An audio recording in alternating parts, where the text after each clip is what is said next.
Hey everybody, how's it going? Welcome to another round of Canje Plays, and I always forget to turn on. See, this is the thing about new people playing games.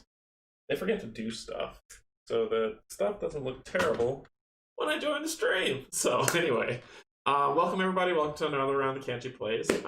Hey Kate, hey Dragon, how's it going? We are going to get into some fun tonight. We're going to play Aventuria. And we're going to get some information on that, get down to the table, and see how much fun it is. So, couple things. There was a first edition that shipped, and it came with some really cool help dials. And then there was a second edition that shipped that owned in on help dials, and it's trash, okay? The game's fun, just the help dials are trash. So, and I'll show you the differences between the two, so you can see how I kind of got boned.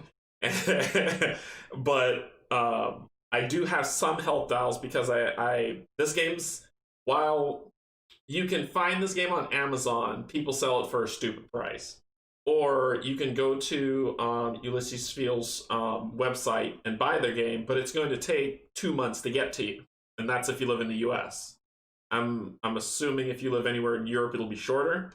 So, but I went and I found someone on Board Game Geek Marketplace, and they had 2 of the expansions that I wanted for a really good price, so I bought that, and I got some dials with it. So we'll go into that and check that out. Hey Rob, how's it going? Help dials are wonderful. Canje, I don't think Rob won Act 2 yet. It says kill bosses and air survives. There was still time counters left, so I don't think game was over. Oh, okay. Rob's here. Yeah, Dragon. I don't know. I don't know that guy. That guy's weird. Don't listen to him. Rob, you're always welcome. You are the man. All right, so let's get some information, and then we'll get down to the table, and I will show you. We're going into an expansion because if you want to see the tutorial and the first campaign mission, I highly recommend you check out Rob's gaming table. He's got that stuff worked out. He's gone through the rules, and he's in the midst of playing it now. We're going into the second expansion, yeah, called Force of No Return, and we're gonna get some information, check it out, and have some fun. All right, so info. Force of No Return 8.0 on Board Game Geek. That is right. The base game got a lower rating than this expansion. Weight on it's about 2.6. Yeah, that's fair. Best played 4-player? Meh. I mean, I'm going to be playing it dual-handed or playing 2 characters at the same time. This game interests me because I roll terribly, and rolling terribly is a good thing in this game. So I'm hoping for great advancement, fantastic moves, things are going to be great. So information. Designed by Michael Palm and Lucas Zach, and the artwork's done by Nadine Schlachel. I'm so sorry, Nadine, if I butchered your name. But the publisher is Ulysses Field, which is a German company. And this is off of the Dark Eye RPG series that's been around for a very long time and still kicking out content. Even if you're like, oh shoot, this game came out in 2016, and then there was these expansions that came along with it. But that if you're like, oh, that's cool, I want to play it, but it's so hard to find, don't worry. There is a huge amount of solo content and adventure content that's going to be released in a new Kickstarter soon. So just be patient, and when the Kickstarter comes, you'll be able to get the back content and all that other stuff. In the meantime, you could watch me roll good dice. Yay. So, all right, so let's get down to the table, and I'm going to show you the foolishness with health counters. Okay. All right, I'm here in the corner.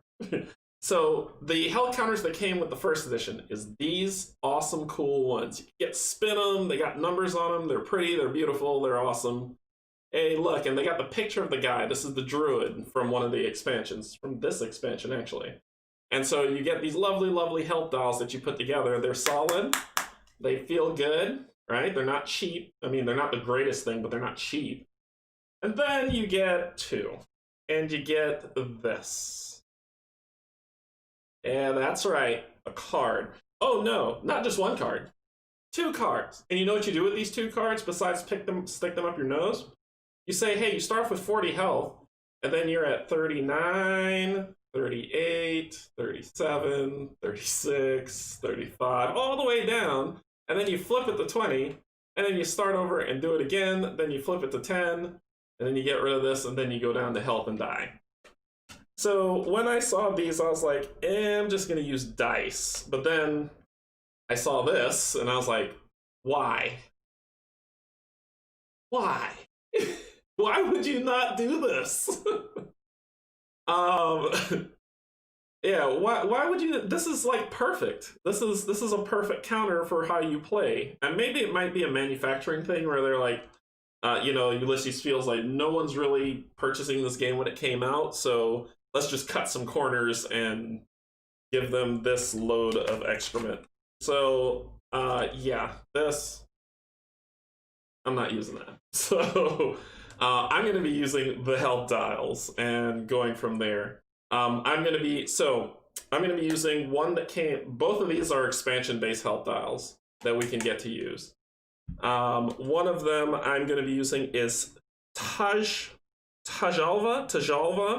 I'm not even, let me try her last name. And I'm going to hold up the thing so you can see it after I try it.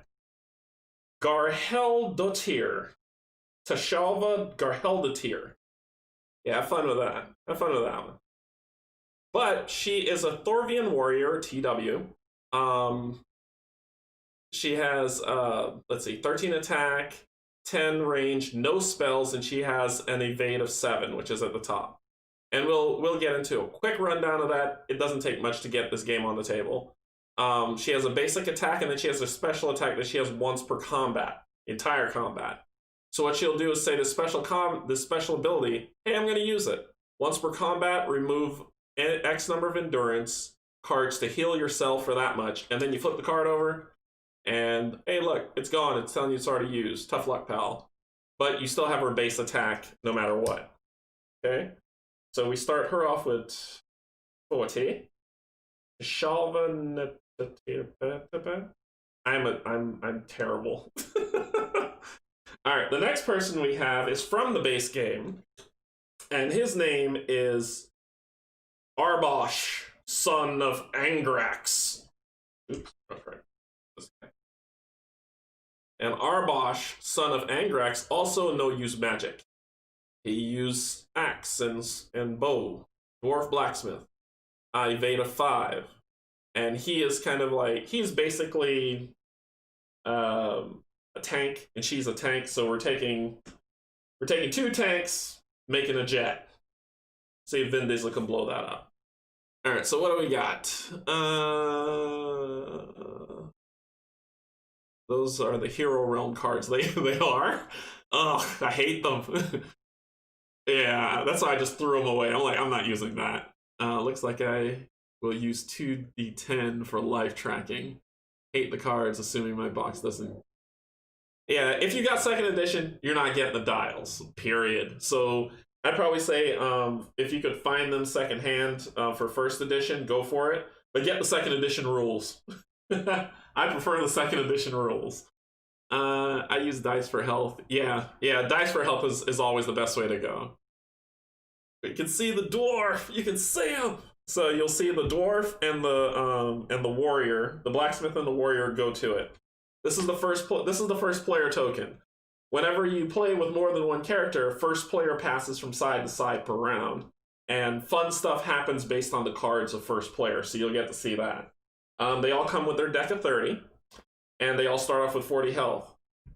They get 2 fate tokens per person, and that goes to the center of the table. So we have to earn those, and the only way we earn those is either by card, by killing henchmen. So, and yeah, that's pretty much it within this game. So Force of No Return also adds a new 9 viewers and only 5 likes.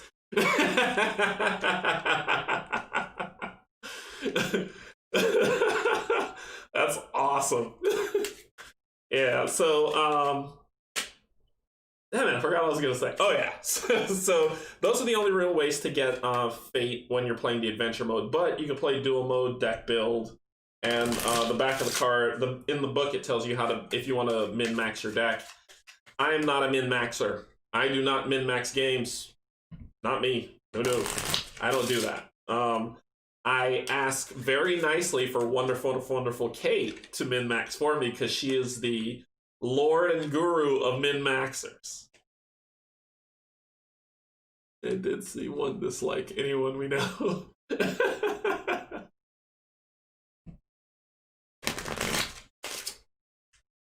Oh, yeah. I'm getting there. Young streamer. Trust me, when I move, you won't see, like, I can't wait for you all to see the channel after I move. It's gonna be insane. Alright, so we shuffle these up. And then we draw 5 cards for him. 1, 2, 3, 4, 5. You start off with 5. Right? Easy enough. You can take a look at them and determine if you want to keep any or mulligan how much ever you want and get them back. So the dwarf has he has throwing daggers. He has unexpected attack. Oh, my hand shakes, so let me help with this. Play this card after losing health from any opponent. Any opponent's attack to immediately make an attack against the opponent without further cost. You may ready a close combat weapon for this attack. So basically, if I lose health from an opponent attacking me, I can attack them again, giving me an extra turn with a weapon that I've already used. I use that a lot. I get a lovely throwing axe, which is just a one-time burn of testing range, and it's just 3 damage, true damage, and it doesn't count as a thing. I got my shield to prevent one fist to the face. You may make your opponent re-roll the damage dice for this attack. And I got Feat of Strength. Lose 1 health to gain +3 endurance until the end of the turn. See, this is how you get cards out quick. So, but I need to be able to pay endurance. So what's going to happen is I draw 5 cards. If I want to keep them, I keep them.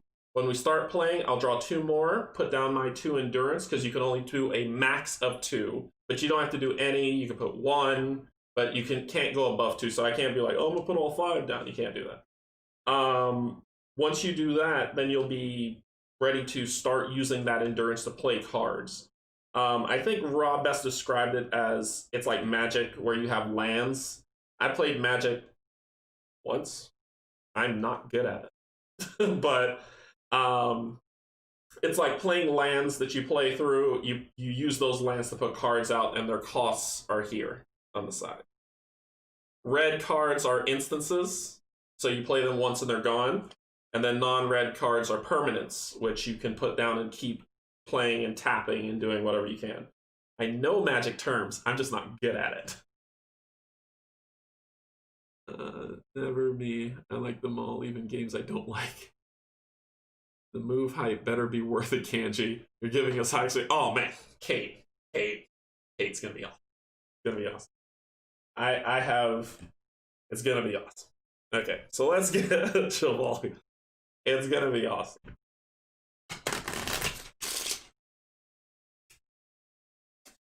I have a new. So what's coming when I move? I have a new table being built that I will be using, so I'll be semi off the tiny table. It'll be a little bit bigger, but a new table coming. I've got lights coming. I've got a new camera coming. It's going to be epic, and I cannot wait. Steven, what is up, man? Welcome aboard. Oops. All right, so they're basically both warriors, right? They're both warrior fighters, and that's I like to go in and beat things to death, and then laugh as their corpses burn.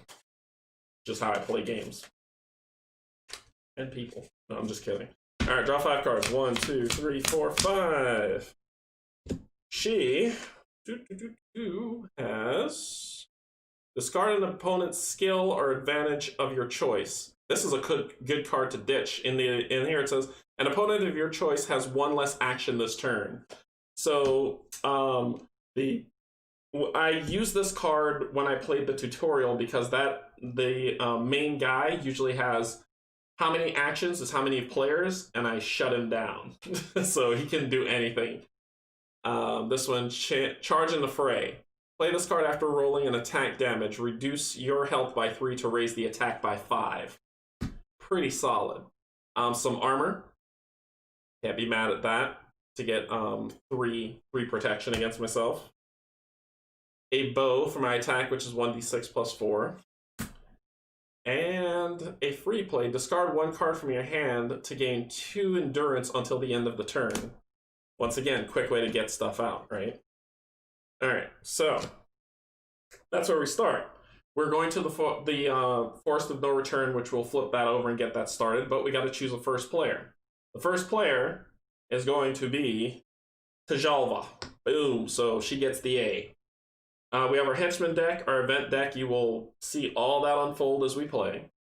There is the practice and the training cards that are here. So should we win the not the entire scenario, but the act 1, we can, if we have any time left, we can spend that time to purchase things. If we get any rewards, we can heal, or we can purchase these practice or training cards, which basically give us a little bit of a buff, right? A little bit of a buff to our next first action or first series of action, depending on how we want to do it. All right. Dice. 20, bad. 1, good. That's all you gotta know. The lower I roll, the better I am. All right, so we got all this set up. We got the fate in the center that they do not have yet, but they earn it for killing henchmen. Let's get into the Forest of No Return. We're going to grab Act 1's stuff. What Act 1's? All right. So, stay a while and listen. Nostria. I got to see if I can do Rob's voice. Canje, I might end up playing this expansion real soon, so I have to leave before story to avoid spoilers. Good luck with your rolls. Have fun. All right, Rob. Thanks for joining. All right, so Act 1, Forest of No Return. Act 1, the Forest.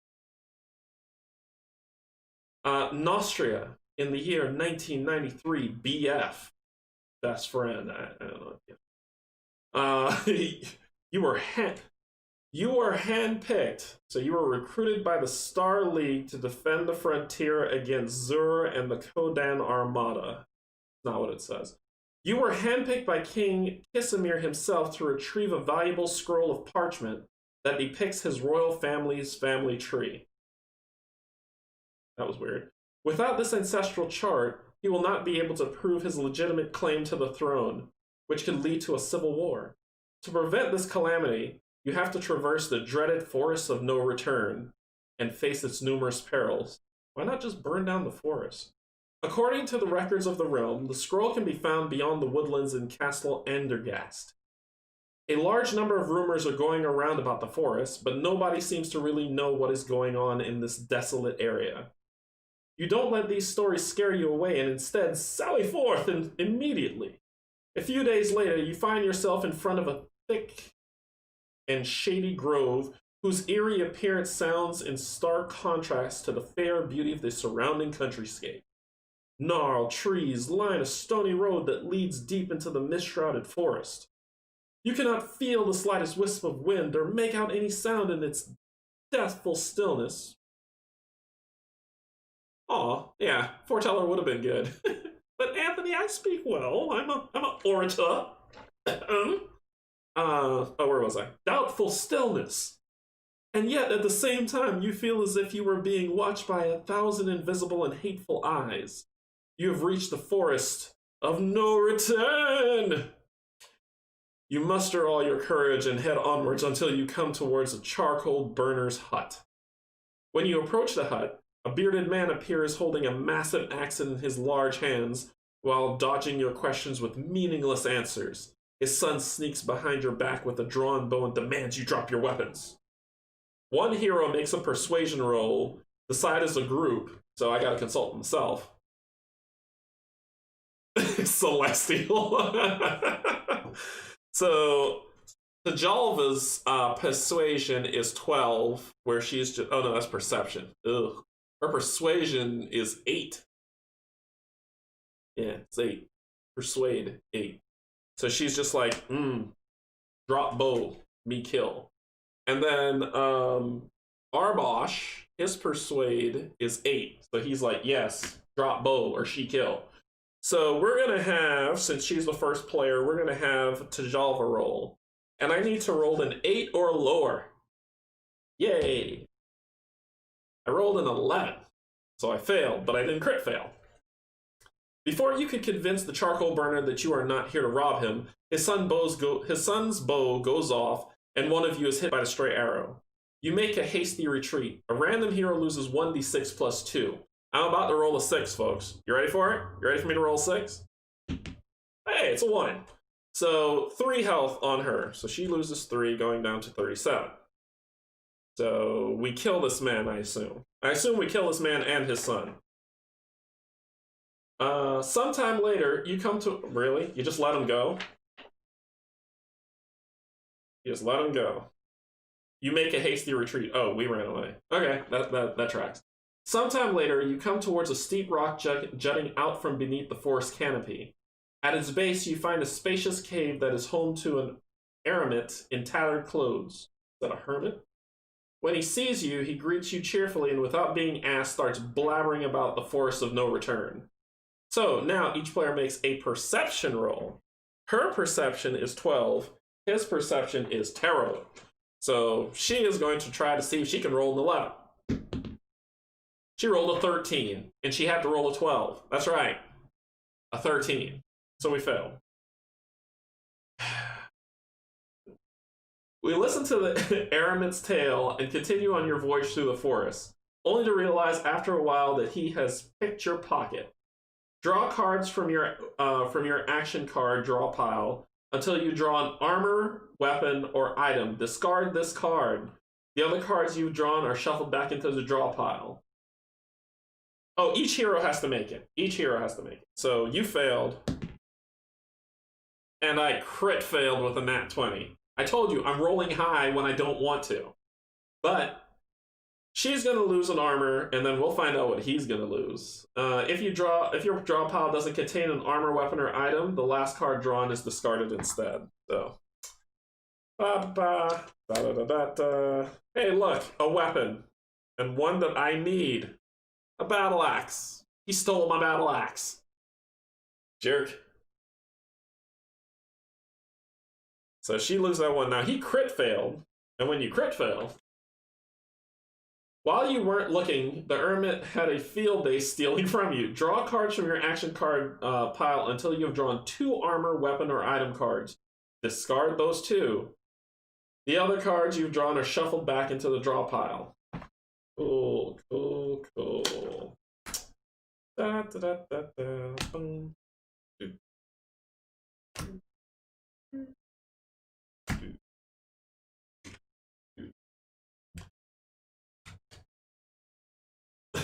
So, protective amulet. This is what I'm losing. Discard this to prevent effects of lethargical chant.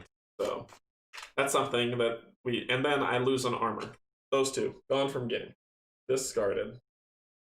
Oh, it doesn't say removed from game. It's just discarded. They're in my discard pile. Thank God. Okay, so... Cool, cool, cool. Well, they're barbarians. What do you want them to do?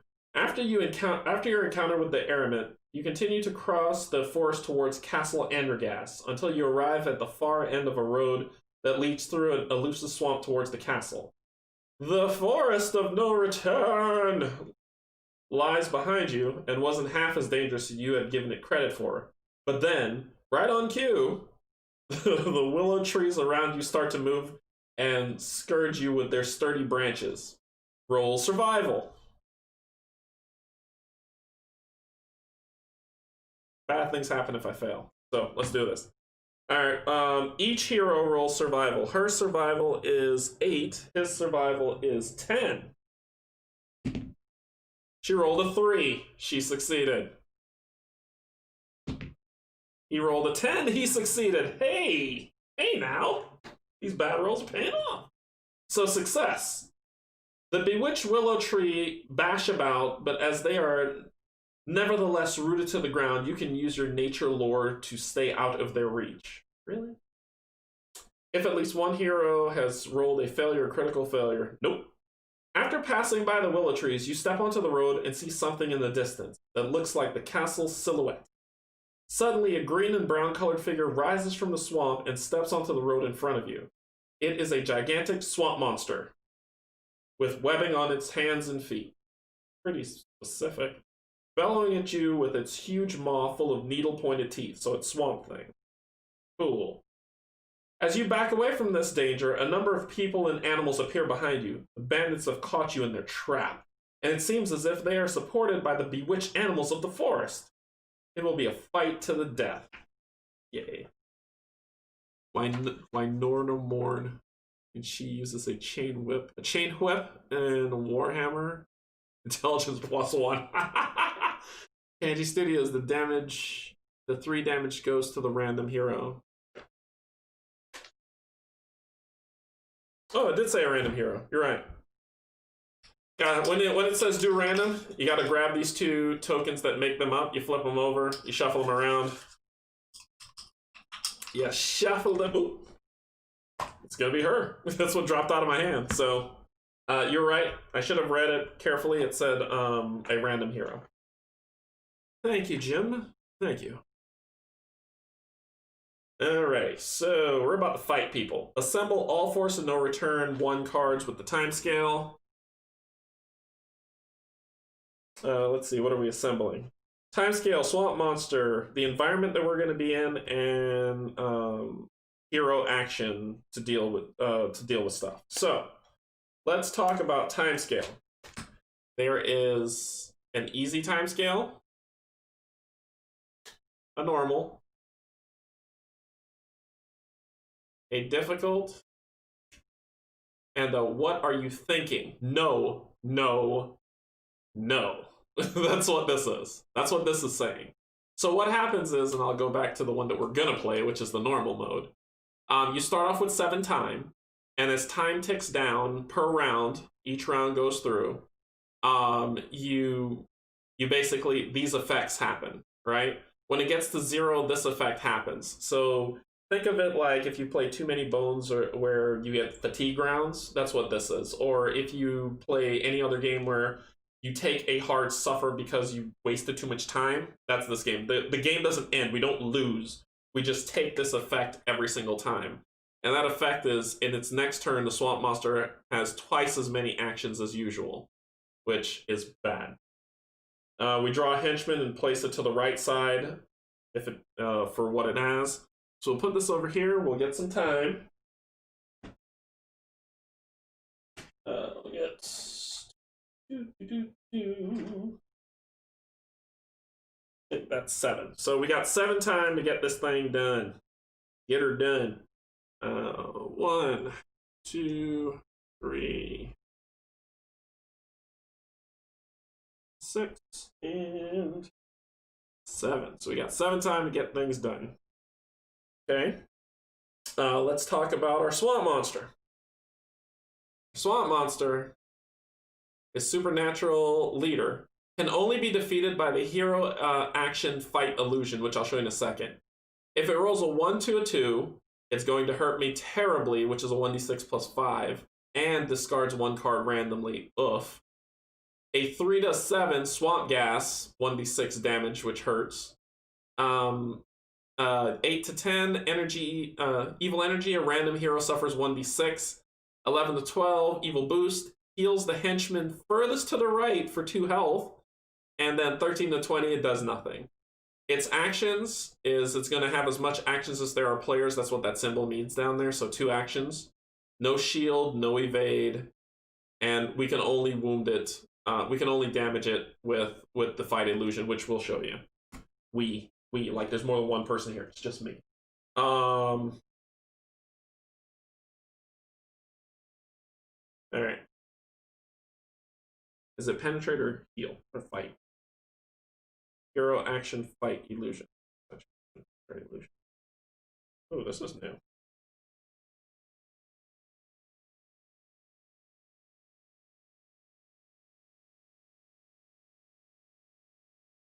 Sorry. Oh. So this says fight illusion. We're trying to. Let's see if we're trying to penetrate the illusion or we're trying to touch the illusion. Hero action fight penetrate illusion. So we're trying to penetrate the illusion. Yeah, the level 4 hurts. And it says basically place success tokens of how many heroes times 2, so 4, on this card. I can only test willpower once per turn, and if I get it right, I remove if I do as an action. Like I have to spend an endurance to do this too, which makes sense. So spend an endurance to make a willpower roll. For every success, remove 1. Once all have been removed, you penetrate the illusion, flip this card. At 2 times, every hero must discard 1 of their endurance cards for each success on this, and then flip this card. So when we get down to two times, if we're not making it work, the game is going to say, speed up or die. Basically is what's going to happen. All right, let's talk about our environment. This is the new thing that's on here. So our environment is the Corduroy Road. I have a joke about that somewhere. And it basically says, you can only attack the opponent furthest to the right in the row of villains. So that means I can't say, let's say there are 4 villains out. I can't say, I'm going to attack villain number 1 here. I can't. I must always attack this guy as they're coming down the road. Right, so let's move those up, those up, those up. Let me get those success tokens for you. 1, 2, 3, and 4.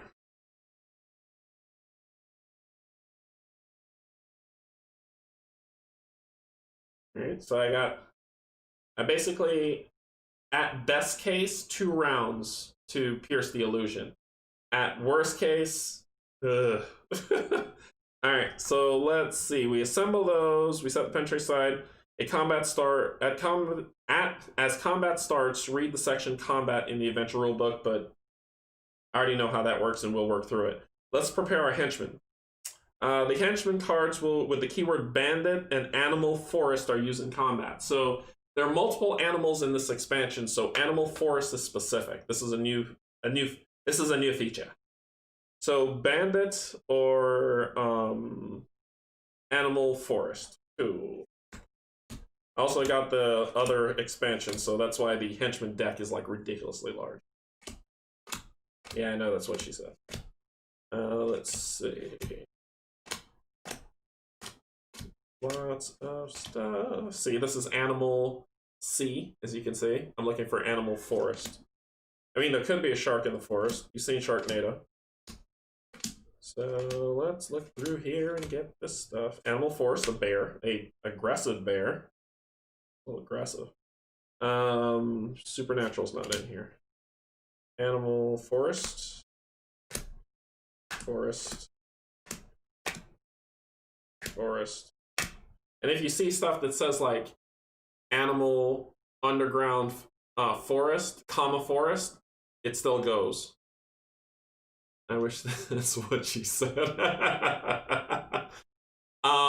This here is a swarm.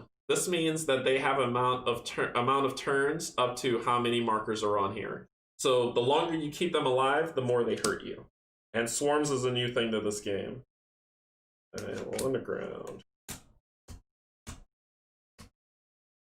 Human civet.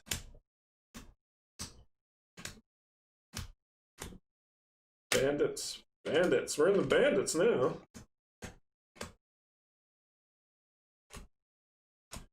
Great, they have mages. That's not fun.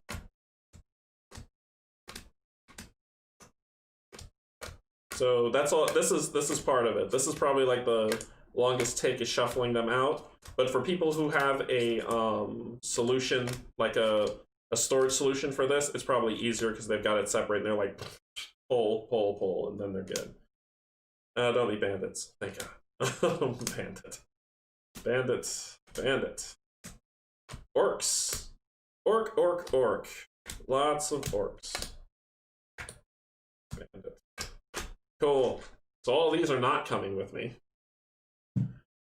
These are our problems. So we'll shuffle these up. And our threat number, number of heroes times 4. So our threat number is 8. I almost said 6, and then y'all looked at me like, Canje, really? Yeah, really. Don't judge me. Don't judge my education. You don't know me. You don't know my life, what I've been through.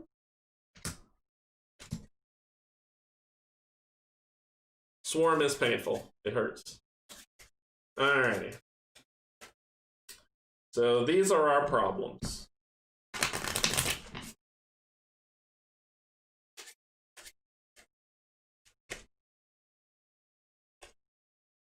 So our threat value, like I said, is 8. And what that means is we're going to pull the top card, and I can pull it now because it's going to be our enemy. Is going to be a mean wolf. You see this number here at the top? That's their threat. That's their threat value. So we need to meet that number. So let's say I drew a 3. If I drew another one that's a 5, then that's 8. I'm good. If I drew a 3 and another 3, then I get, which is a 6, then I have to draw another card. And even if that card goes over, it doesn't matter. It just needs to be at least 8. So that's the first one that's going to come out. All right. Our win condition. Every time a hero... Oh, no, it's not. Our win condition. You are victorious when you defeat or put to flight all opponents. And the rewards we draw from the rewards deck, which I'll show you should we win. 2 rewards. Cool. That's our fight. Let's get to it. All right. So, when we start off, we each draw 2 cards from our draw deck. So, 2 and 2, right? That's added to the 5. I know you can't see, but that's added to the 5. So we drew... oh, I was supposed to reshuffle this because I discarded stuff. So let me reshuffle his deck. You know, people who could do this thing here, I've seen, like, Dale, the casual gamer, do it. This thing, where they can slide cards in. You guys are magicians. I can't do it. I can do this. I can bend cards. But I can't do that. Alright, so we draw 2. 1, 2. And I'll keep the piles, so that'll be here, and I'll show you those in a second, and I'll do Tajalva's. Get used to her name, Tajalva. Hey Rory, how's it going? Welcome aboard. Alright, so we shuffle these up.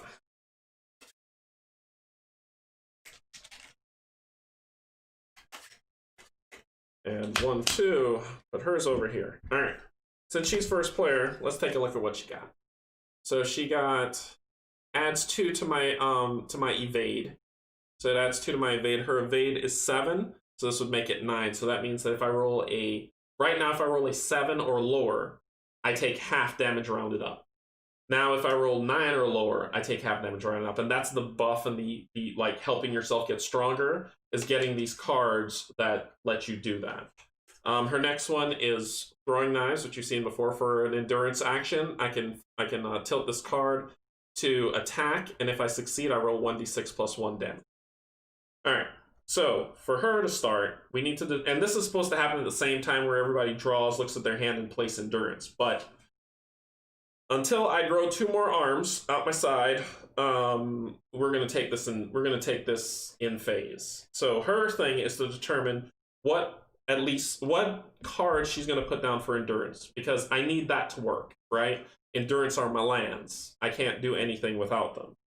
So I need to get something up. I'm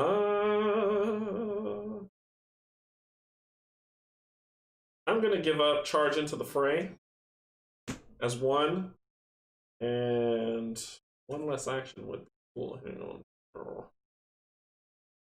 This is a freebie to get 2 endurance. That would be fine. So I could get 3, but I need 1 more, which will allow me to put down the knives. I mean, no. Okay, so I'm either going with the knives or the bow. The knives is a d6 plus 1. The bow is a d6 plus 4. But the knives come out a lot faster. We know evade. Although I should, but that's okay. I'm going to sacrifice that as my 2. So these are my lands, or my endurance, as this game calls it. And I pay those with these to go. So that's hers. His 2 that he drew to add to his deck are choose one talent, or well, sorry, that's for duel. That's for dueling. Here the bond says, in an adventure, an opponent of your choice has 1 fewer action, so we can shut down somebody. Or unexpected attack. Play this after losing health from an opponent attack to immediately attack again, which, yeah. Ooh. I also got these. Throwing hatchets, which is a 1-time burn, and a shield. Alright, so you don't have any weapons, though. That's your problem, champ. I'm going to keep the shield. Both of the... This is a continued one. This is a 1-time burn. I got 2 unexpected attacks, which might be cool. This gives me, I lose 1 health to gain +3 endurance until the end of the turn. That can help me get a card out. So this one will be 1 stunning blow. And I say stunning blow, and you're like, why give up that? You can stun somebody. No, it says choose 1 talent or advantage belonging to an... sorry. They have 1 less fewer action. I already got, like, so many of those. So I'm cool with making that one. If I do that, pay the 1, I can then put down 2 things easily. Oh, yeah, that'll work. I'm just doing 1 this time for him, because we're going to make it work. Okay, so now we start the round, and the first player goes first, then the next, then the monsters, and I have to draw the monsters. So we've got our swamp monster, but then we need to pull out 8. So it's 3. Next one is a swarm of bats. Cool. They are a 4, so that's 7. Cool. It couldn't have been a 5. Place 3 markers on this card. Every time the health goes to 0, remove a marker. 1 after the attack has been resolved, and reset the health to 3. If the last marker was removed, remove the swarm. So they're gonna get, basically they start off by attacking me 3 times. That's in addition to the monster attacking me twice. This is amazing. It's gonna hurt so bad. Oh, and look, the mean wolf. Look how much times the mean wolf gets to go. Hey, he gets to attack me twice too. So we're gonna get punched in the face 2. No. 4. Oh wait, 7 times before it's round 2. Next full is an orc highwayman. Okay, so this helps a little bit because none of them had anything for me to show off these other stats. So he's got 1 turn that he rolls, but he has 3 shield. That means that any damage that gets through to him when I roll, any damage that gets through to him, before I inflict damage, I need to remove 3 because he shields himself from 3 true damage. You need that evade. You are not kidding, Jim. You are not kidding. Alright, so she goes first, and I lost my axe, the thing I really cared about. But our thing to survive such a litany of beat-ups is we need to get armor now. So, it says, I'm going to use this instance that says, discard 1 card from your hand to gain +2 endurance until the end of your turn. Giving me 2, 3, 4, right? Now, I gotta take it in the face, this time alone, but I must. I'm going to lose... I'm gonna regret losing this. I know I am. But I need to play this smart. I can't just be like, okay, well, let's keep the big heavy hitter cards. I'm going to discard the bow in my discard, which gives me 4, which I'm going to use to put down the armor of Agathis, or the leather armor. Basically, I can tilt this card once to prevent 3 damage. Once. Per turn. Per turn, not per combat, per turn.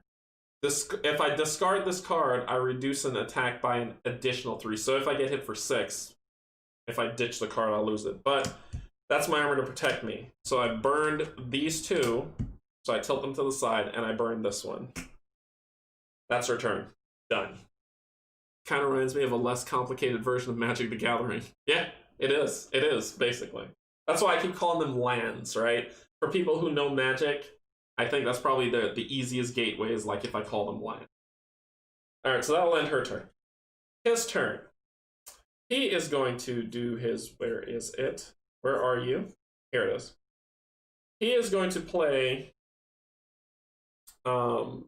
this Feat of Strength to lose 1 health to gain 3 endurance until the end of my turn. So I lose 1 health. I go down to 39 on the marker. And I gain 3 endurance plus 1, which is 4. So with those lovely 4, let's have some fun, shall we? Oh.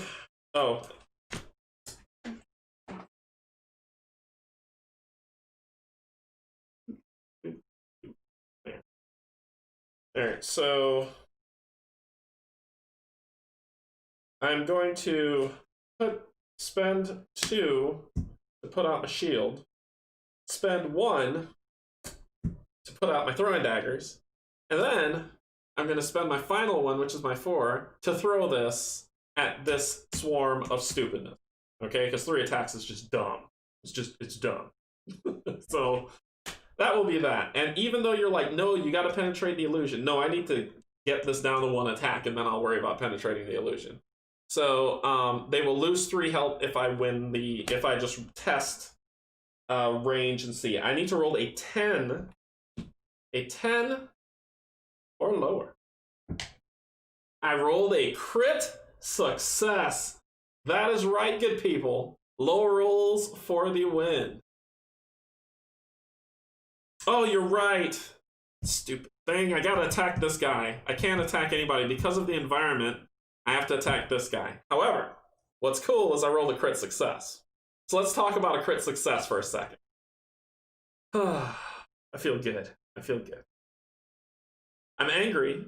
Well, it's true damage, actually. He can't block it. So I threw my hatchet at his face, and a crit success on a hero, I get to draw a card. I think that's all I get. Yeah, I get to draw a card. So basically, I get a free card. Hey.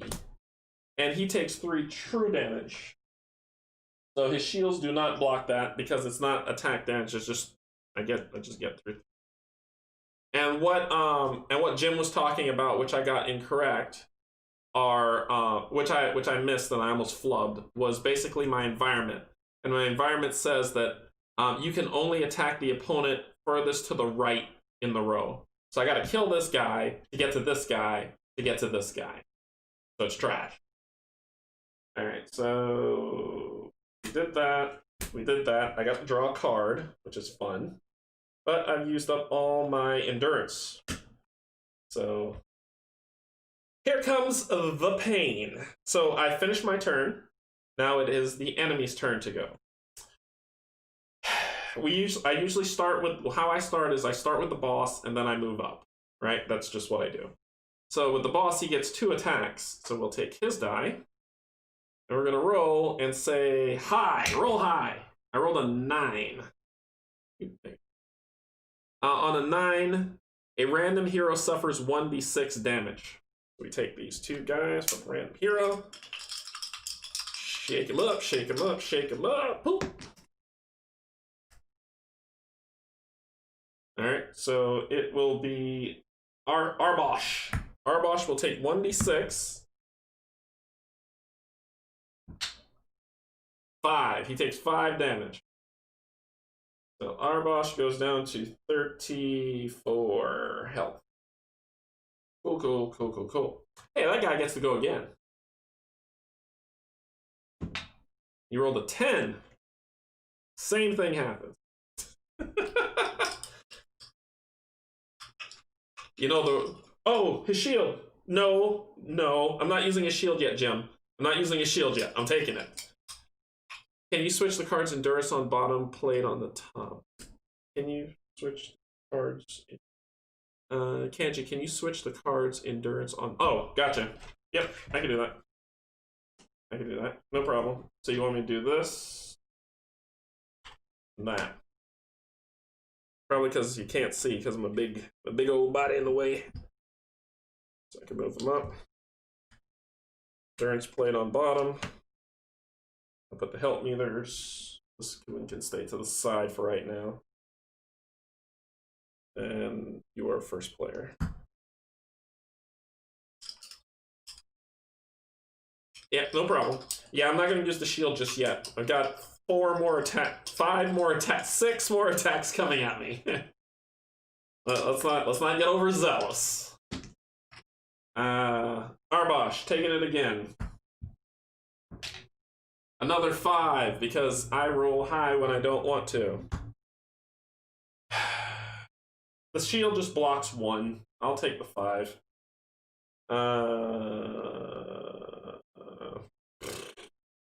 You know what? Nope, I'll block it. So I'll tilt this, and it'll turn it to 4, so I'm at 30. Out of 29 health. I'll take it. I'll use the shield this time. All right. That's the end of that horrible thing's turn. Hey, look, a wolf. And it gets to attack me twice. What? How does one mean wolf attack me twice? Anyway, I don't want to talk about it. 16. 16, nothing. Growls menacingly. That's right. You better growl.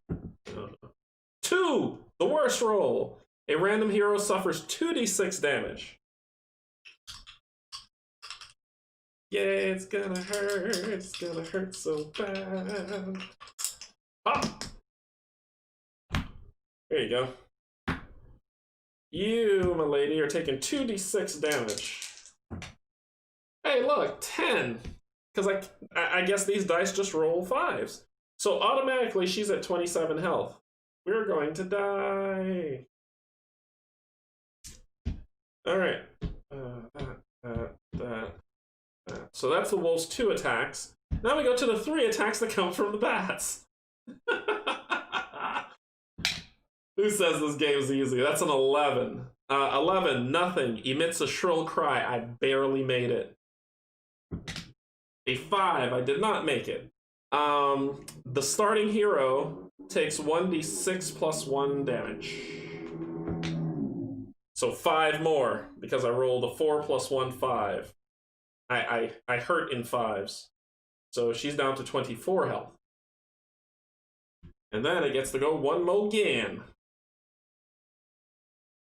I keep forgetting to roll my evade. You are so right, Jim. I've played this game before. I swear to God, I played this game like I played all the base content. All right, let's go back through it. She's got this evade, so I need to roll to see if she rolls to evade this. She rolls a 17. She didn't take it. For the last one, she rolled an 18. She didn't make it. I'm sorry, Jim. Damn it, Jim. Last attack. An 18. Nothing. This creature attacks once.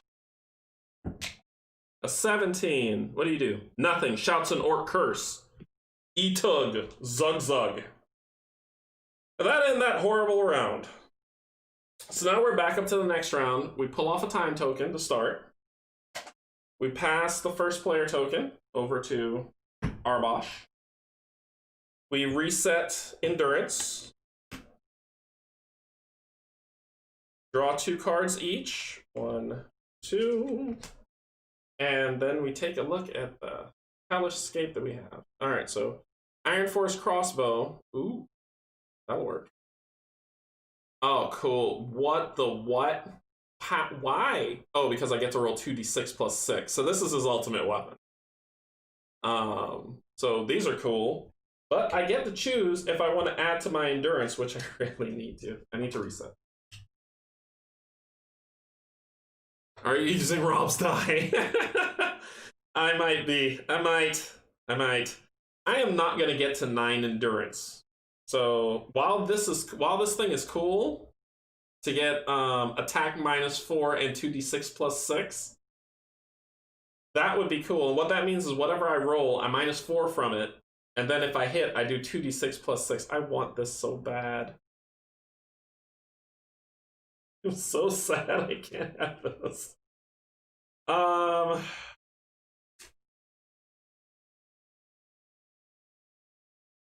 boy. Okay. But it's I gotta be realistic. I can't do it. I can't do it.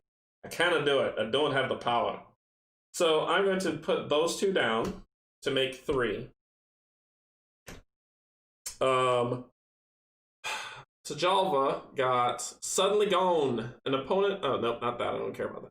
If an opponent suffers damage from an attack, play this card to reduce their protection by 3 for that attack. Oh, so basically, like this orc who has 3, if I have 1 and I hit it, I can play this for 1 endurance, reduce that to nothing, and the full damage goes through.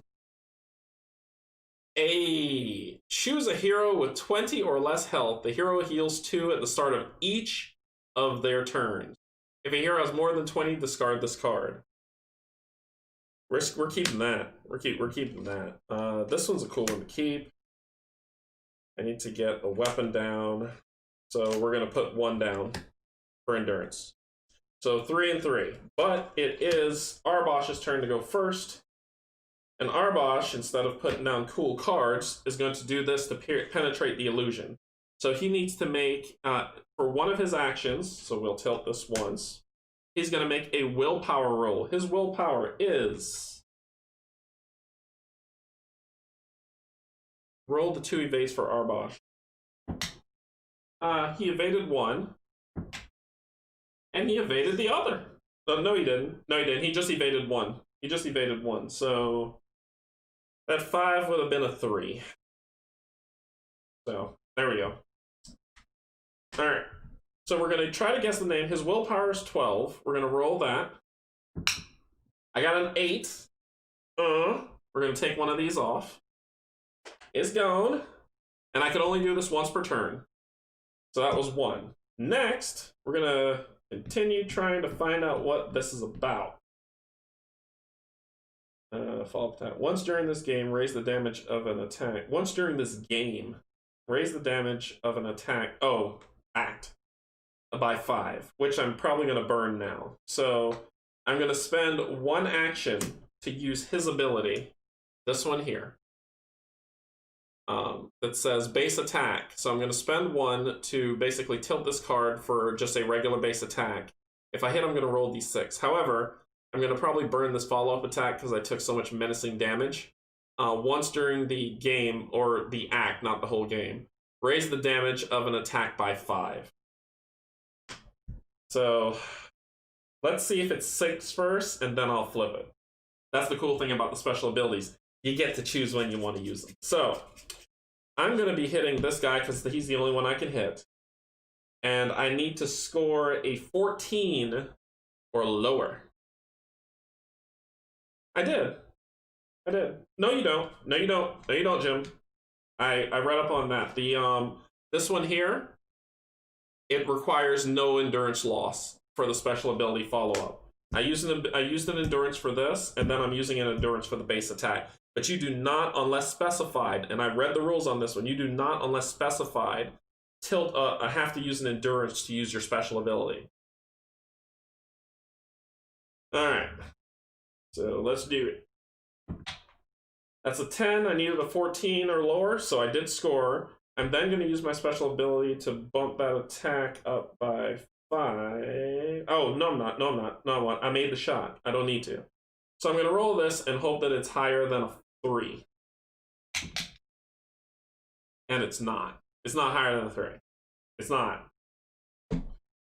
Okay. Then I'm going to burn my last endurance to use the throwing knives to roll a ranged attack for 10. I rolled a 4. Sweet. So that hits. So this is 1d6 plus 1. I rolled a 2.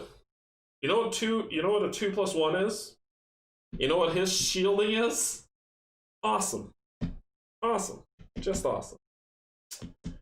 Cool. So that ends my turn. Good rolls. Good rolls.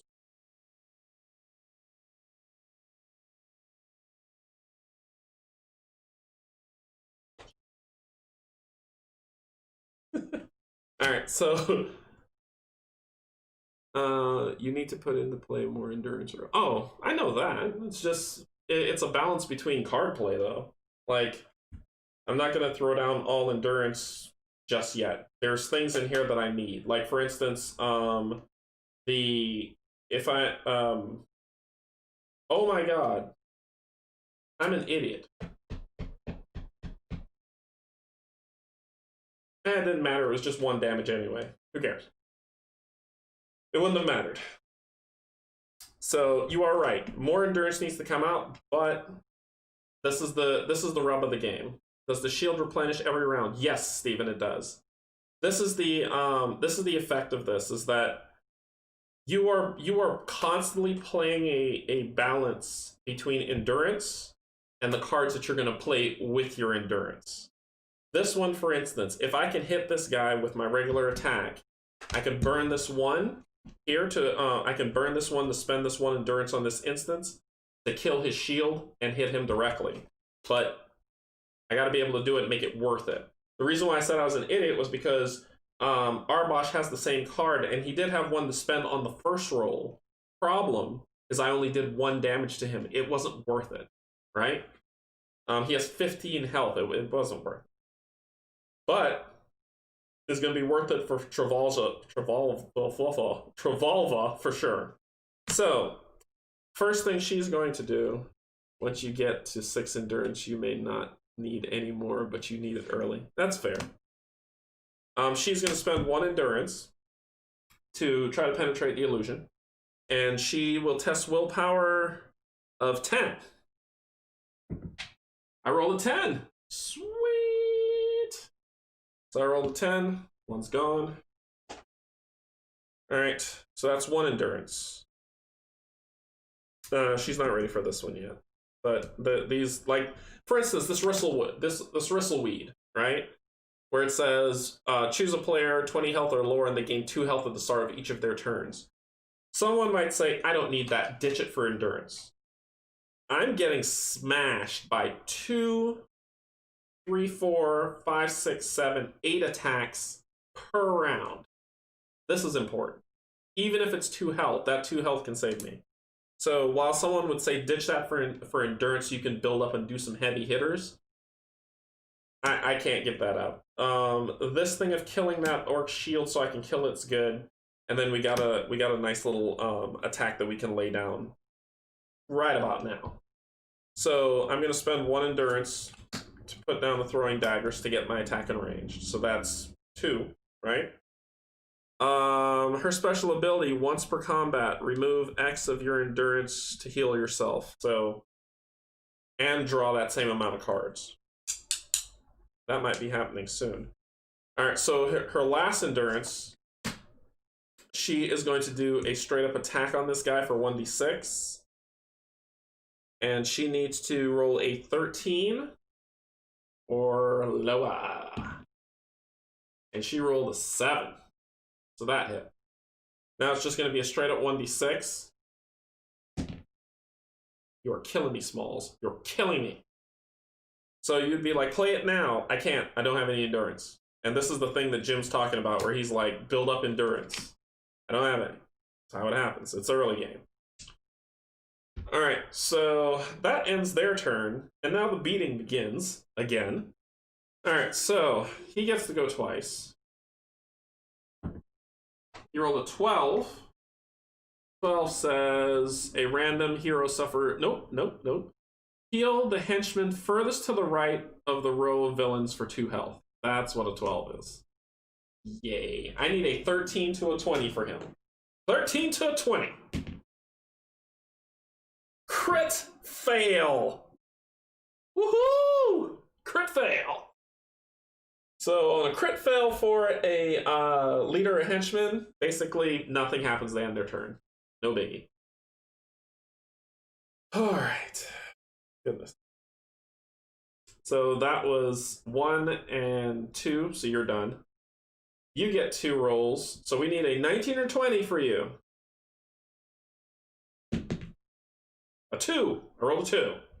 A random hero suffers 2d6. And this is where I'm going to remember evade.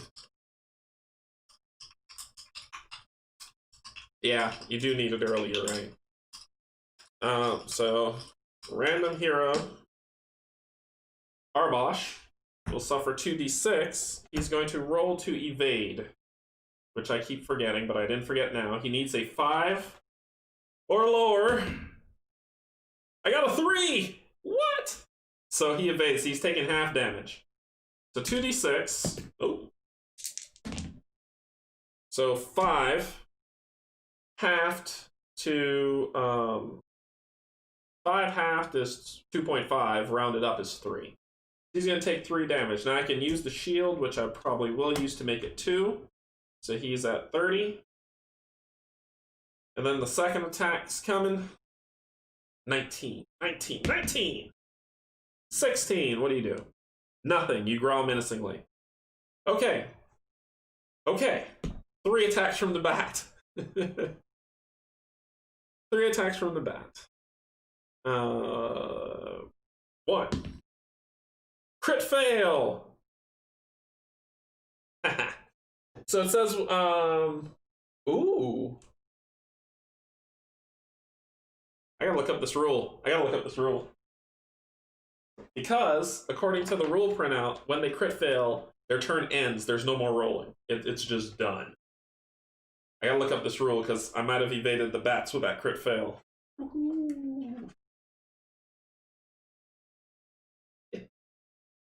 A result of a 20 on an opponent's die means that their turn ends immediately. If the opponent has additional actions, they are ignored. So the bats are done. The bats are done. That is in the rulebook, good people. So now to the Hork Highwayman. I need you to roll a 13 to a 20. You rolled a 5. That's not what I asked you for. A hero chosen by the group suffers 1d6 plus 2. You're at 30, you're at 24.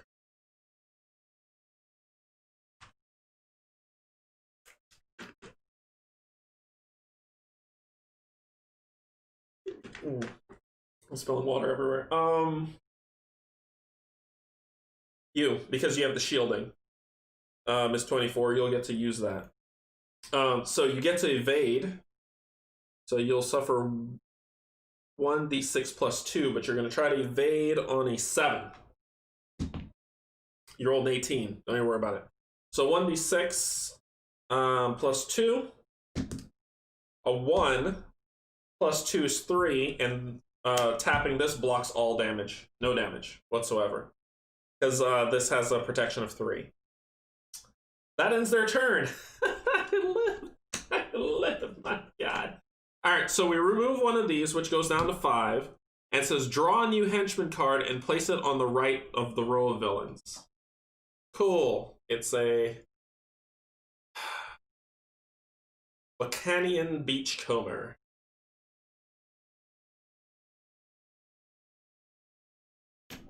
Here, we need to get through that thing. So we place that there. She's my new problem. Turn these. Turn these. Pass first player token. Draw 2 cards. Draw 2 cards.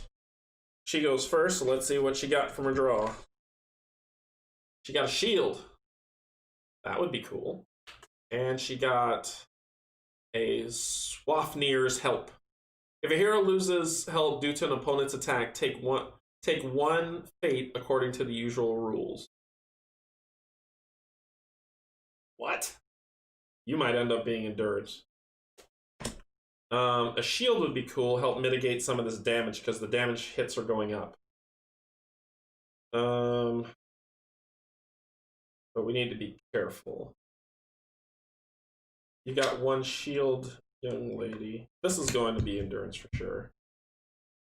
I'm holding on to that ebb. I'm holding on to the ebb so that we can see what's what.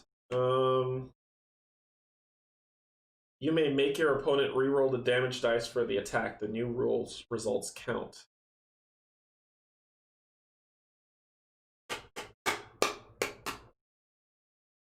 But I need this. So I'm gonna make it a. So those will be my 2. I've got 5 endurance now. So I'll take the suffrage of losing it so I can make this work. All right. So, what's she gonna do? Penetrate your illusion first. So she's gonna try to do willpower of a 10 or lower. Roll a 14. So no go. And that was 1 endurance to make that happen. All right. What can we do? Well, I am going to...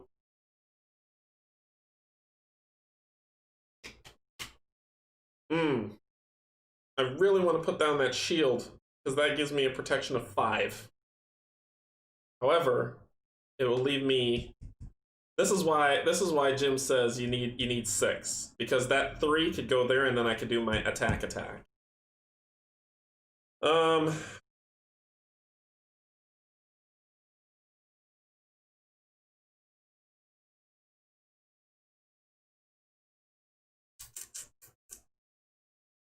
I'm falling back into defensive posture. Because I want to spend this 3 to get this leather shield. And I can tilt it to block 2 and make them re-roll. So if they roll like a 6, I can block and then make them re-roll and take the next number. So if it's a 1, I could block it all.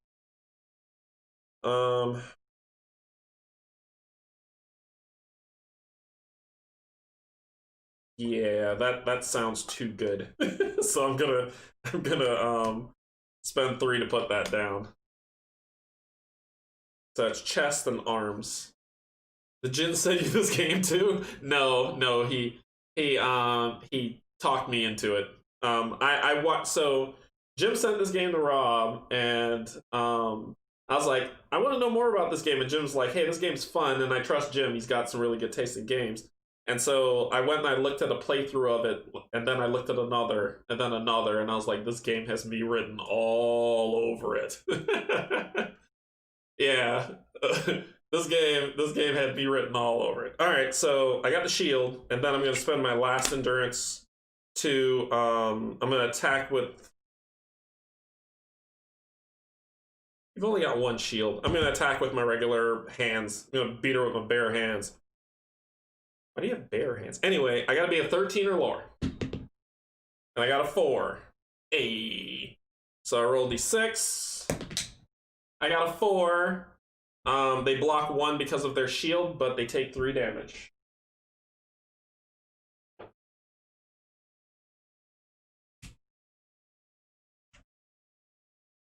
Alright. And that ends all of her fun. His turn. The 2 that he got was 3. I spend 3 endurance after an attack, add 3 to the damage of that attack. Ooh. And then, cool stuff. Discard this to reduce an attack by an additional 3 points, so I can block 4 with this. But no. Nope. Not even gonna tempt myself. I'm putting 1 down there. Not even gonna tempt myself.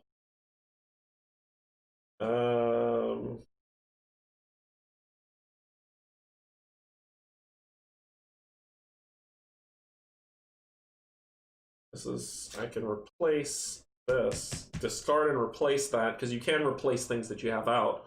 But I can replace it with this Iron Force crossbow that does a 1d6 plus 3 for 3 cost. Instead of 1d6 plus 1.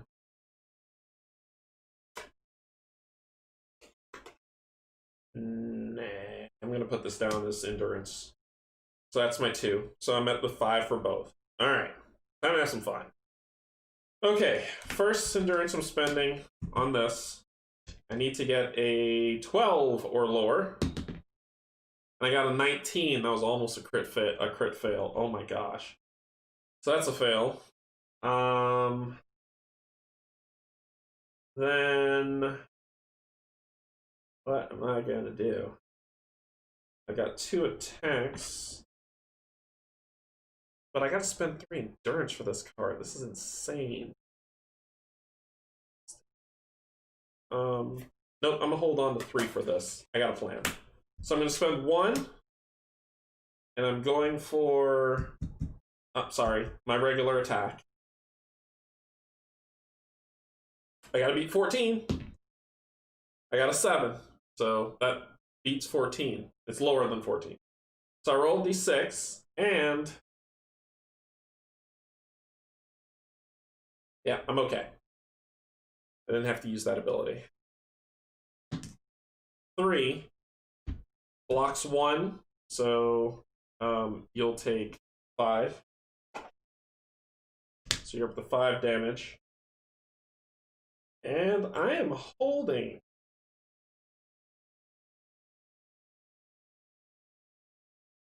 I'm holding on to those 3 for unexpected attack.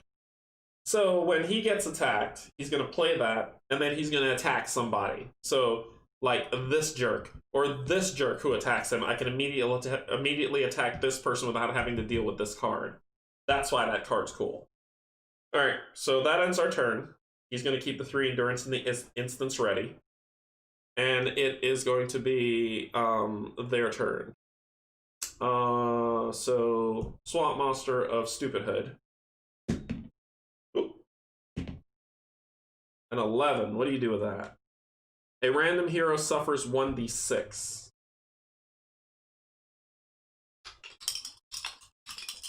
Shake it up!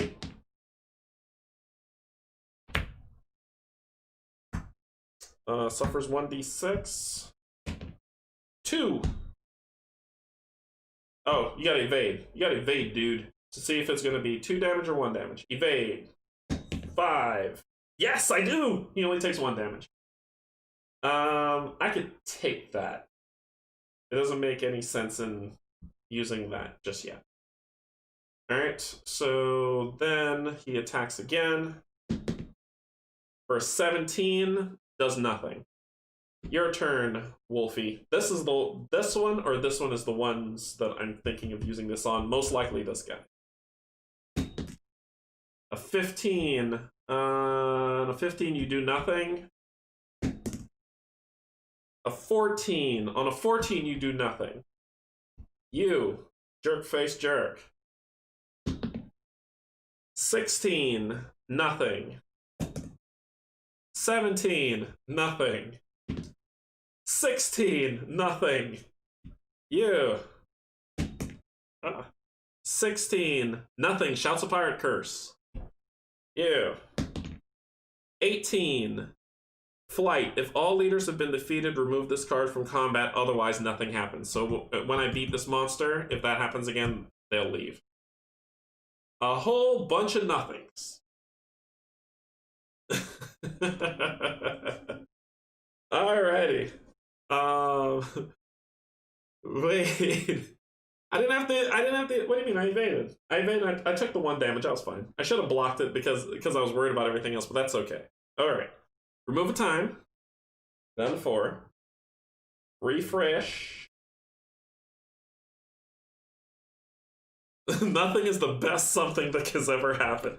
It's like me playing Kingdom Death. Alright, so pass first player token. Draw 2. Draw 2. Okay. Arbosh is first. The 2 he drew were carousing. This card comes into play exhausted. Gain +1 until the end of the turn. Discard this card to draw a card. No. And intimidate. In an adventure, discard after an opponent's attack die roll to raise the die result by 5.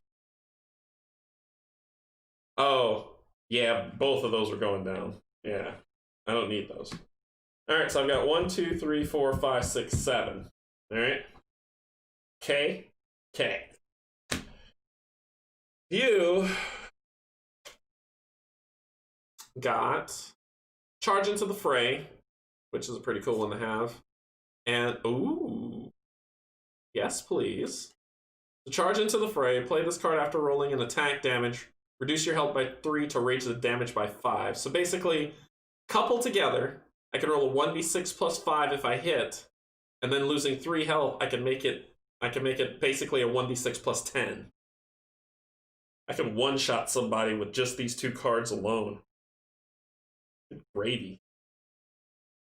I want both of them. 1, 2, 3, 4, 5. I could put the sword down now.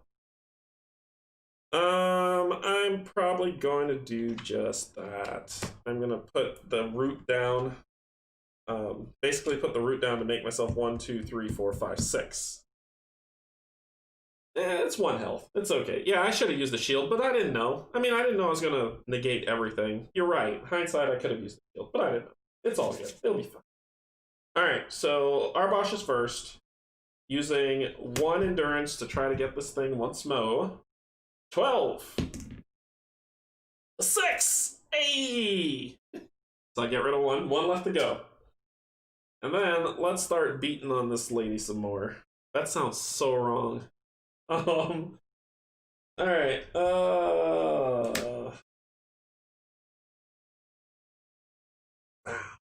this card is just so cool. Okay, so,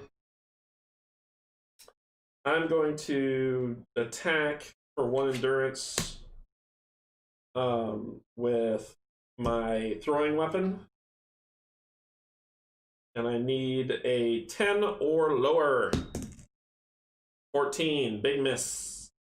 Big miss. Then I will spend another endurance to do my regular damage. A 16, I needed a 14. Once during the game, raise the damage of pointless. All pointless. What can I do? Suffering damage will remove their protection. This is playing after, and then that is frenzy. So that'll end your turn. We're holding on to the unexpected attack. Your turn, young lady, is you're going to spend 1 to try to get this. And we're going for a 10 or lower. A 5. Woohoo! Got it. Got it! And it says, flip the card. Touch illusion. So each hero max 1 per turn, spends any number of endurance, rolls 1d20. If the die result is equal to or below the endurance you spend, you successfully touch the illusion with your hands. The leader, swamp monster, is defeated and removed from the game.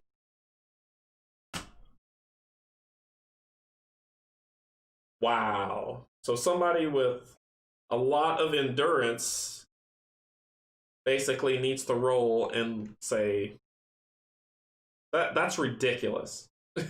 That is just ridiculous.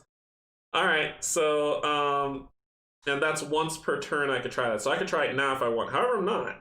I am actually going to put down this lovely sword of beat-upness for all 5. And then we're going to try to one-shot people during play.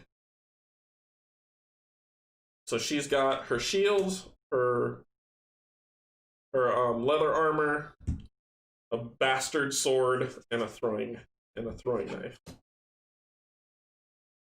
This is not After Dark stream. Sorry. Sorry, Stephen.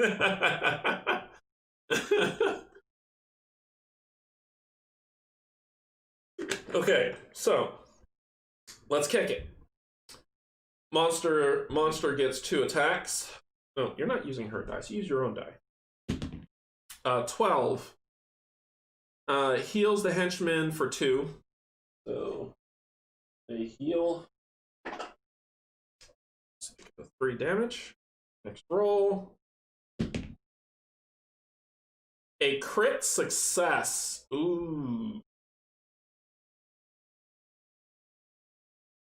Ooh.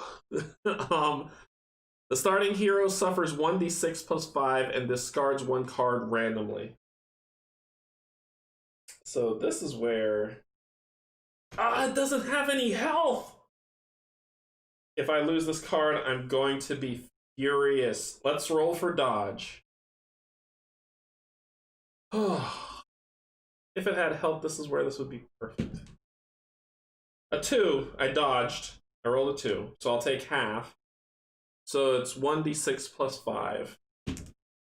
3 plus 5, 8, so I take 4 damage. I'm going to use this to evade to make it 3. I'm at 26 health.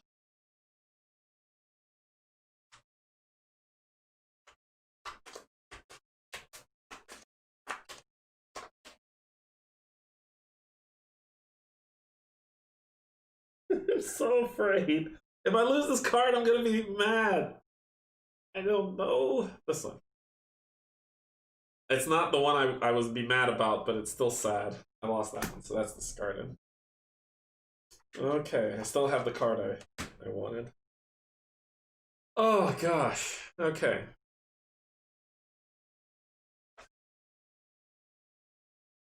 Mean wolf time. Mean wolf time. Wow, that hurt. Alright, mean wolf. You roll a 6. A random hero suffers 1d6. Right.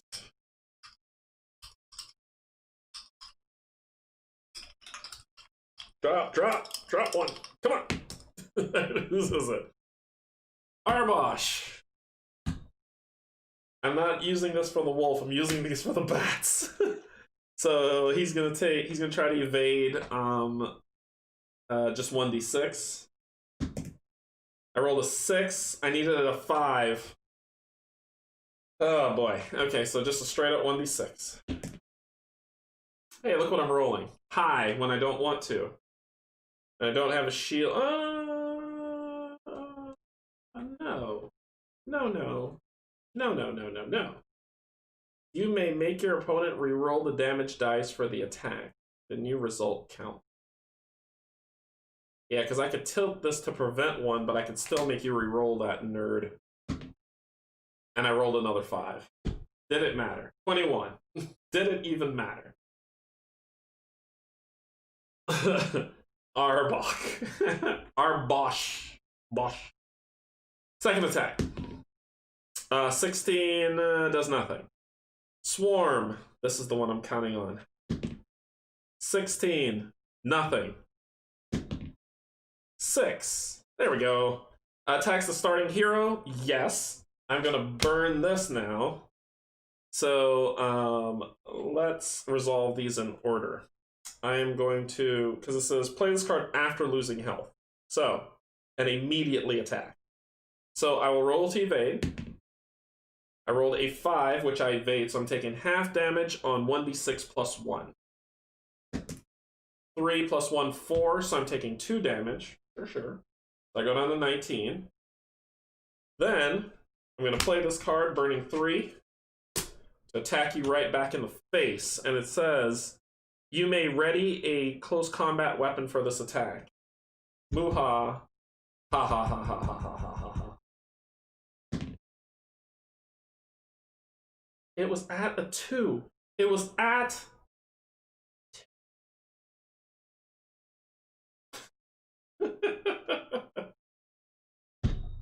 Wow. Rolled 18. It was at a 2. And I rolled an 18. Alright, it's third attack. A 7. Starting player suffers 1d6. I'm going to take it all in the face. So 4. I'm down to 15 health. Oh. That card that she had that I gave up to get this guy's turn. An 8. A hero chosen by a group suffers 1d6. That's going to be you. So try to evade it with a 7. 16, so nope, you're going to take 1d6 plus 2. 4, so you're down to 20. Good grief. You. 19. Once I beat this person, they would have ran away, but they don't do anything. Okay. Reset. Wow. That is how a plan does not come together.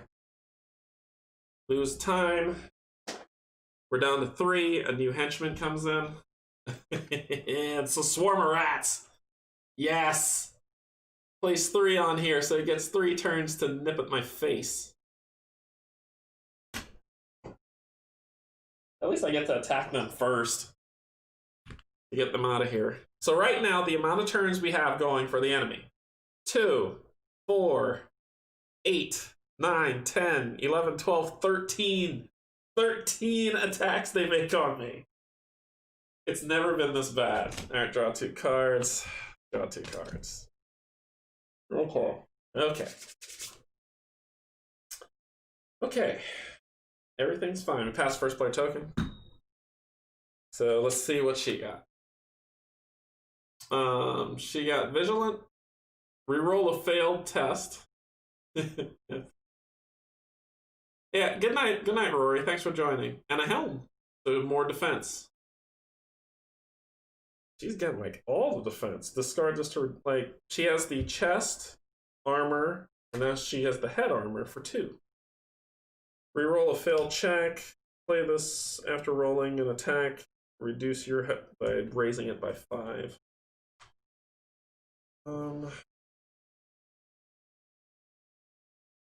I can do 1, 2, 3, 4, 5, 6, 7, 8. And then I make a roll on that swamp monster to knock it down for 8. If I can roll an 8. But it'd be burning everything I got. Oh, this is so ridiculous and dumb. I gotta clear the board anyway.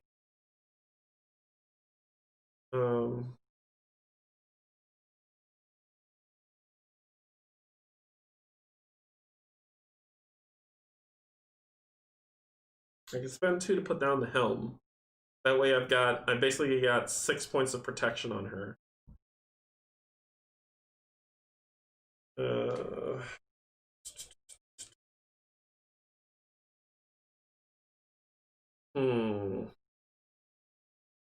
I'm gonna put the evade down for sure, because we got it. The helm is what's capturing my attention. Because she can try to do it, but I can spend. That is so ridiculous. I think I wonder if you're supposed to fail this mission. Because I'll do my attack with my sword and my daggers to see if I can knock them down to 1 turn and target from 13. So I guess I'll do that.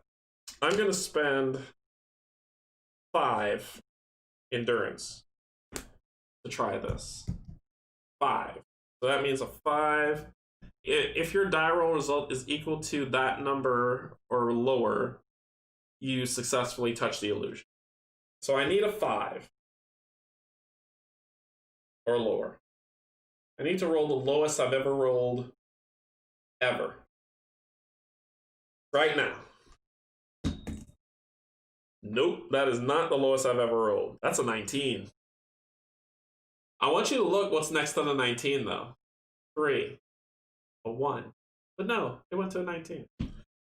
So that ends that. So let's do some attacking then. First endurance. Attack you. Gotta roll a 13 or lower. A 16, which is pure trash. And then let's try my last endurance for the throwing daggers. A 10 or lower. A 14. So this is a high rolling die. Gotcha. She missed everything. Okay. For him, you just curse your. That's true. I really can't. Resolute. If your health drops to 0, discard this card and reset yourself to 1 health. Ooh. So finally something that boosts my attack. Nah. We'll put that there. We're probably gonna put. We're gonna put this one down too. So that's my 2. So I got 1, 2, 3, 4, 5, 6, 7, 8, 9.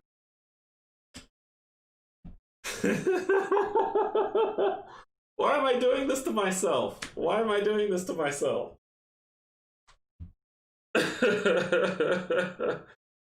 Oh my gosh. Oh my gosh. Oh my gosh. What am I doing?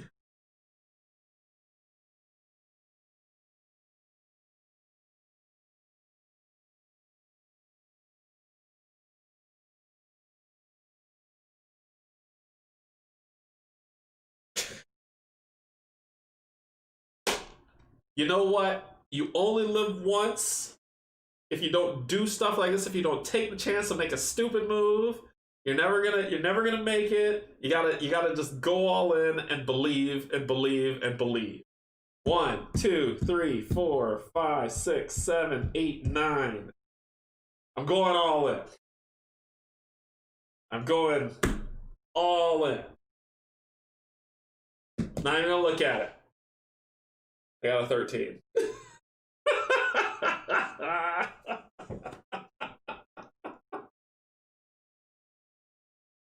Hey, look what was next to the 13. You ready? You ready to see what's next to 13? A 1.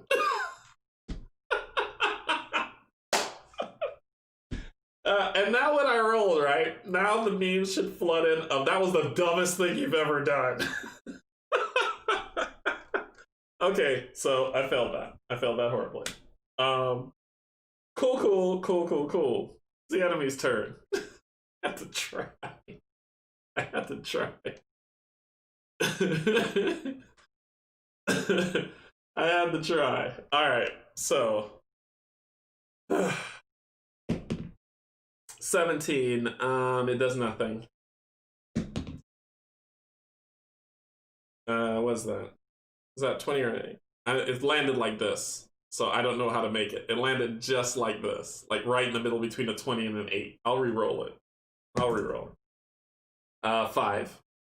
The hero with the most endurance card returns one random endurance card back into their hand and suffers 1d6 plus 2.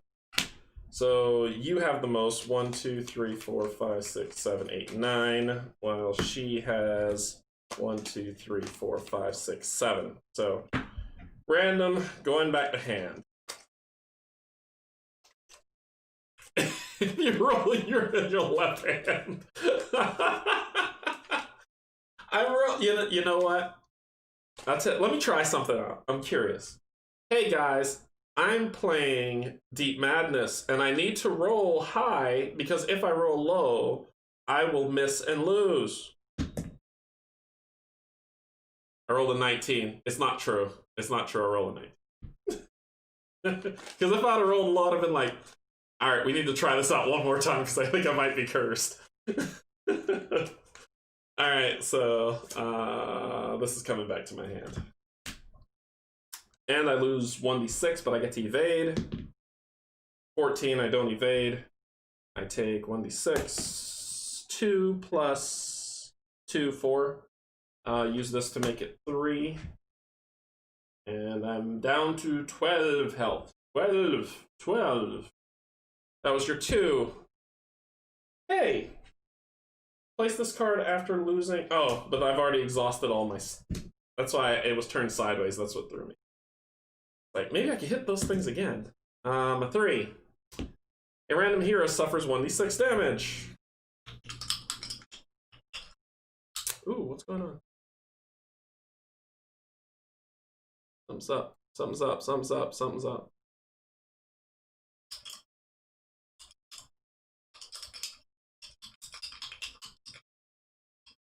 You guys can all see me, right? All right, cool.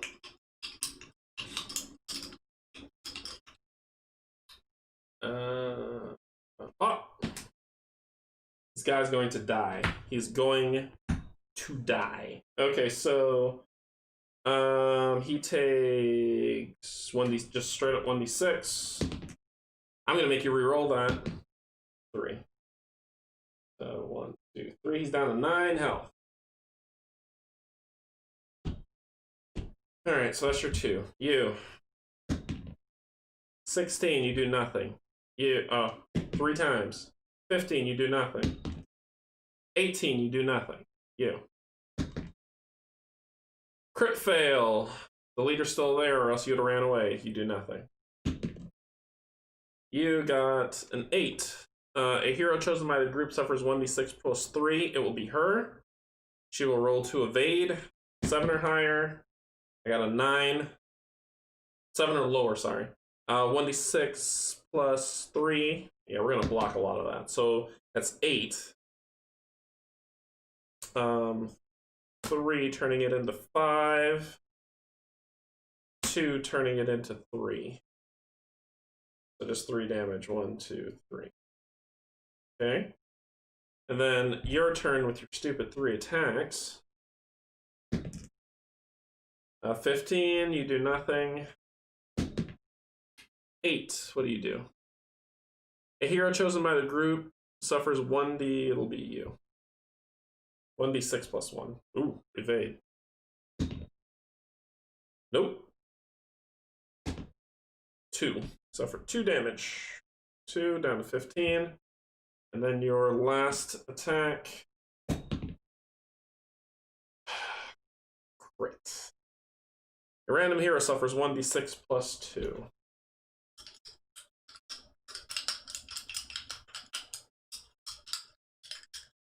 Oh! There we go, it'll be her. It flew somewhere. It's down here. So it'll be her. 1d6 plus 2. 2, 2, 4. You're down to 11 health. Oh my gosh. Okay. So we're down to 2 time. Reset. Move this token. Alrighty. This is the round of Canje. This is the round of Canje. It's happening. It's happening, people. It's happening. Put these back. Draw 2. Draw 2. First player is him. He has add +3 to hero's attack. Killing me. And battle axe. So I have one that adds 2, and then one that adds 3, which means my attack would basically be a 19. So only a crit fail with these 2 cards would mean a miss on an attack from this guy with this axe. You upset me. I'm putting them down. I'm putting them down. I'm putting both of them down. That's right. That's right. She got this one for discard 1 fate, which I haven't gotten any because we haven't killed anybody, or a trident attack, but she's got a broadsword, so both of those are going to go down. Okay, let's get this thing done. 1, 2, 3, 4, 5, 6, 7, 8, 9, 10. Wait, he had more. Oh, because 1 went back in my hand, that's why. 1, 2, 3, 4, 5, 6, 7, 8, 9, 10. So 10.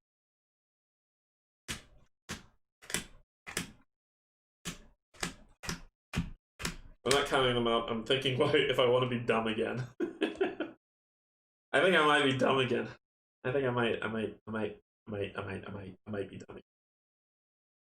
It's a 10 now. I can spend 9, so at least I can hit this creature once. How about that? I'm gonna spend 9.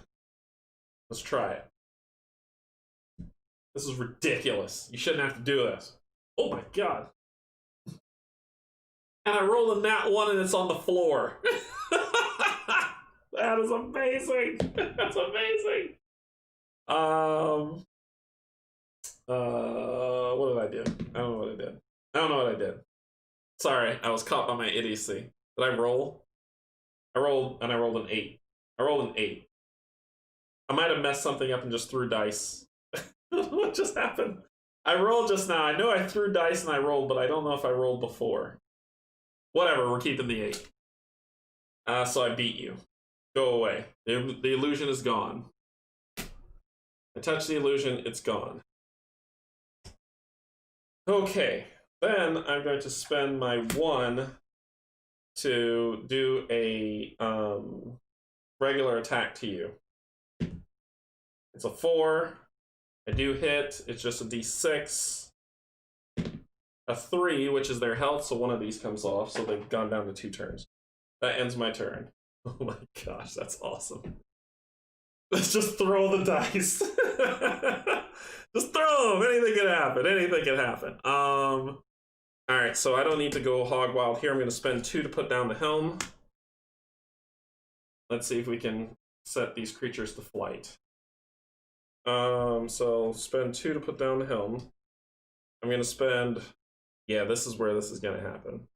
I'm going to spend 1 to do an attack with my throwing daggers. I need a 10 or lower. I rolled a crit.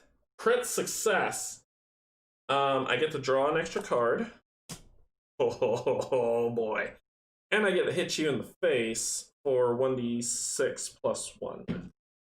So 2 damage, so you just have 2 damage on you.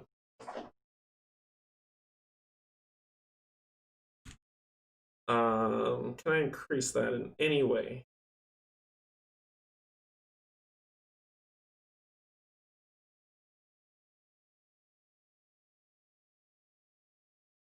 Not yet.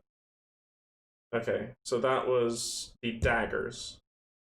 Yeah, because I spent 2 to put that down, 1 for the daggers. I'm going to spend another 1 for the broadsword. Crit! I got another crit! Oh boy. Alright. So, that will be 1d6 plus 5. Oh yeah, I killed you. That doesn't matter. Ooh, 1 comes off. So that goes there. Then, because of the cool thing I drew, I'm going to play 1 to do throwing the hatchet. Oh no, I can't. Darn it. I already did a ranged attack. Because it says I can test range and the opponent loses 3. Does not. Oh, it doesn't count as an attack. And it's a 3. The opponent loses 3. I kill this card. 1 dead. I get a fate for killing 1. Where'd I put you? Where'd I put you? I put you in the wrong place. Oh, here it is. That goes to discard because that was an instant. I've got 4 cards left. I've got a really cool attack, which is the same attack he has, for 3. But that ends our turn. I'm hanging on to that to punch somebody in the face. Okay, so... Enemy's turn. Oh, I threw that dice over there, so I'll use this one. So you're dead. The creature's been put to flight, so let's see what we can do. An 18, nothing. A 19, flight. If the henchmen's are 3 or less, remove this card from the game, otherwise do nothing. So you do nothing. You with your 3 turns. A 6. What do you do with a 6? Starting hero suffers 1d6. Let's try to evade that trash. I got a 5, which is what I needed to evade. 4 plus 1, 5. Halved. 3. Blocked. Actually, no. I'm gonna make you re-roll that. God, don't be worse. No, it's still a 4, so 5. Halved. 2.5, rounded up 3. So it's 2. So 2 damage. And I don't have any. I gotta take the 2. So I'm down to 7 health. So that was... And a 16, you do nothing. Ooh, I'm losing dice. Alright, this person here. From my experience, you play 2 endurance for first 3 turns. Play stat and evade, buff armors, healing, then build up for high damage attack. Makes sense. Makes sense. Alright, this guy's turn. 5. A hero chosen by the group takes 1d6 plus 2. She's going to try to evade it. She 9 out of 7, so she's going to take 1d6 plus 2, but she's also going to attack back. So 3 plus 2, 5. She's going to block 3, all damage. Then she's going to play this card, Burning 3, to attack you back immediately. Oh, it's as if I lose any health. I can't burn it. I have to lose health. So not yet. But I block all damage, so no damage whatsoever. Then your turn. 18. Flight. If all leaders have been defeated, remove this card from the game. Cool. Next round. New henchman comes in. Archer. 15 health. Okay, so let's dispense with the pleasantries. Let's kill them, basically. Alright. Cool. Pass the first player token.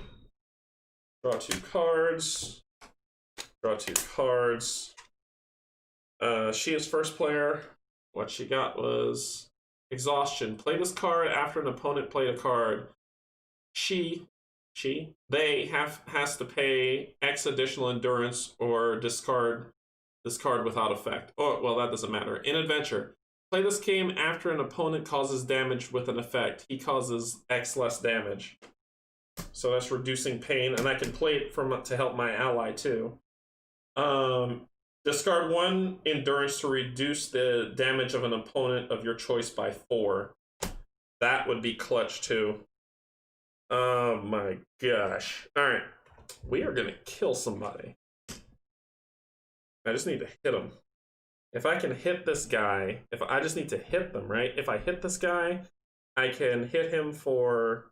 I can play this card, hit him for here, so it'll be 1d6 plus 10. So truly I'm going to be knocking off more than half his life if I can just hit him. These two are to help him survive. So I don't think there is any endurance coming down this round. Everything I need.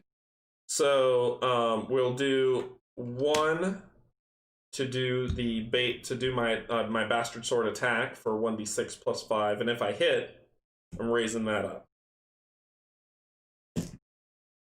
4, that hits, because I needed a 13, so 4 hits. Play this card after rolling attack damage. Reduce your health by 3 to hit this dude for 5, extra 5. So the damage I'm doing is 1d6 plus 5. 4. If I do 5, it would be 14 damage on him. But no, I'm not going to do it just yet. Because if it was 15, I would do it to just completely kill him. But it's 14. Sorry, 9. 9, because it's 4 plus 5, 9. Minus 1, so it's 8 damage he takes. 8. I would need like 16 damage on him to kill him. So you'll take 8. That's my first action. My second action, I'm going to attack with my throwing daggers. So 14, that's a miss.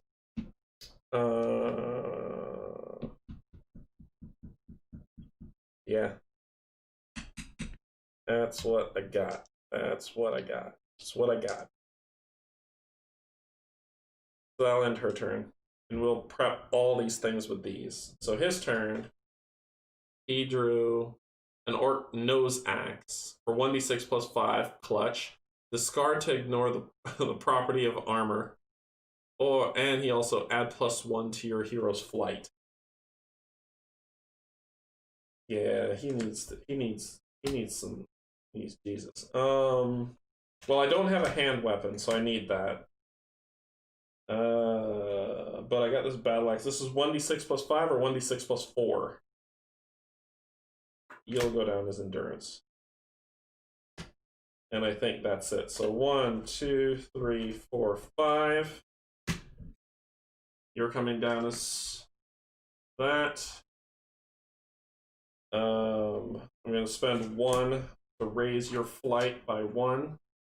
Now it's 6 whenever you need it.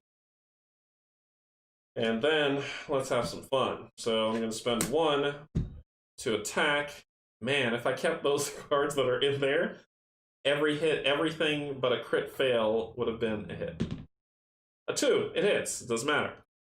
So then 1d6 plus 5. 2, 5, 7 plus 1. Well, minus 1 is 6. So you have 1 point of health left. Let's see if I can kill him with the daggers. Crit! Woo! Get a card. A player of your choice draws 3 cards. Yeah, that's gonna happen. And it's a crit hit.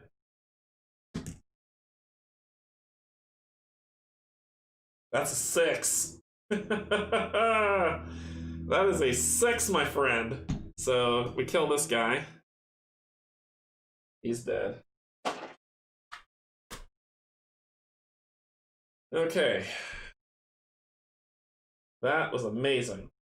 Alright, so then we're going to... I need 3. I need 3 to be able to counterattack. So we're going to hang on to that guy for a second. Alright.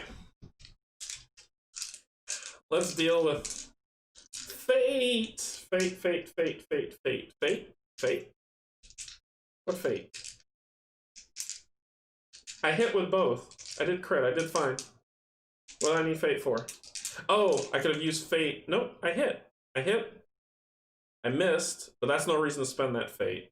And I'm discarding a fate to prevent 4 damage. That's why I'm hanging on to it. She has this... Oh, yes, the kill. He gets a fate token. Thank you. Alright, so he gets a fate token for killing.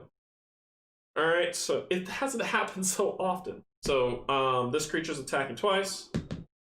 A 6. A random hero suffers 1d6. So this is where we start reducing. Reduce, reuse, recycle. It is Travalia who's going to suffer it. That's okay. 4, 3. Actually, I'm going to make you re-roll that. 3. Thank you. Then I'll block it. I love that card. Okay, so no damage. Second roll. 7. Random hero suffers. Now you won't roll stinking...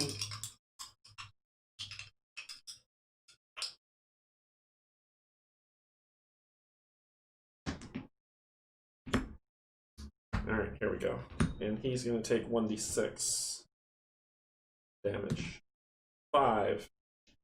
I'm going to spend 1. Actually, no, I don't even have to spend... Yeah, I have to spend 1 and get rid of my fate token to reduce that by 4. So it goes down to 1 damage. He's going to try to evade. He rolls a 2, so he does evade. Still 1 damage. He's going to spend his shield to block that. No damage. Alright. And then I can still reduce more damage. This is how we're going to stay alive. Here we go. 17. Nothing. 2. The starting hero suffers 1d6, which is you. 1d6 plus 1. Evade. I evaded, so it'll be halved. 2, so just 1 damage. I'm going to block that with the helm. I don't want it. 3rd. 19. Nothing. You. 19. Flight. You run away. Because if the leader's gone, run away. Alright. Got 2 enemies left. No time left, which says in its next turns, the swamp monster has twice as many, but the swamp monster's defeated. So we're just facing off of these guys. Cool. This is looking up. Looking up. I didn't have to. I did evade and I missed, and the last 2 attacks didn't count because it was a hit, roll to evade, miss, reduce damage. Then he just took 1, but he blocked it with a shield, no damage. The next attack that came, so this was a hit miss. This was a hit. I evaded. Well, I evaded 1, took 1, reduced damage. This was 1 hit, rolled the evade. I did make the evade, which halved the damage, and I blocked it anyway. I suffered no damage this turn. And the rest were misses. And then this guy took flight, so there was no reason to evade for the last 2 attacks. But I did evade. Okay, so, where was I? Counter taken off. First place, turn pass. Draw 2 cards. Draw 2 cards. First place tokens over here. And we had add 2 to range. That could be beneficial. Hey, shielding. How about this life? Okay, so... And you have a net, which can shut down somebody's... basically said discard this card to reduce one opponent's number of attacks by 2 during their next turn, which means I can nullify the wolf. And then my leg armors are out. Oh boy. Okay, so she's just gonna be completely covered from head to toe in awesomeness. All right. So anyway, let's deal with what we're doing in terms of blah blah. Um, nope, he's not. He's not spending anything. And she, yeah, we're gonna put down that armor and select an opponent. His attacks cost an additional endurance, but no. This is reducing attacks to discard. I'm not getting rid of anything. I'm not getting rid of anything. So then we'll do 3. Put the helm on. Then we'll do 2 to raise my range of attack to 12 instead of a 10. Spend 3, which will give me 3 left.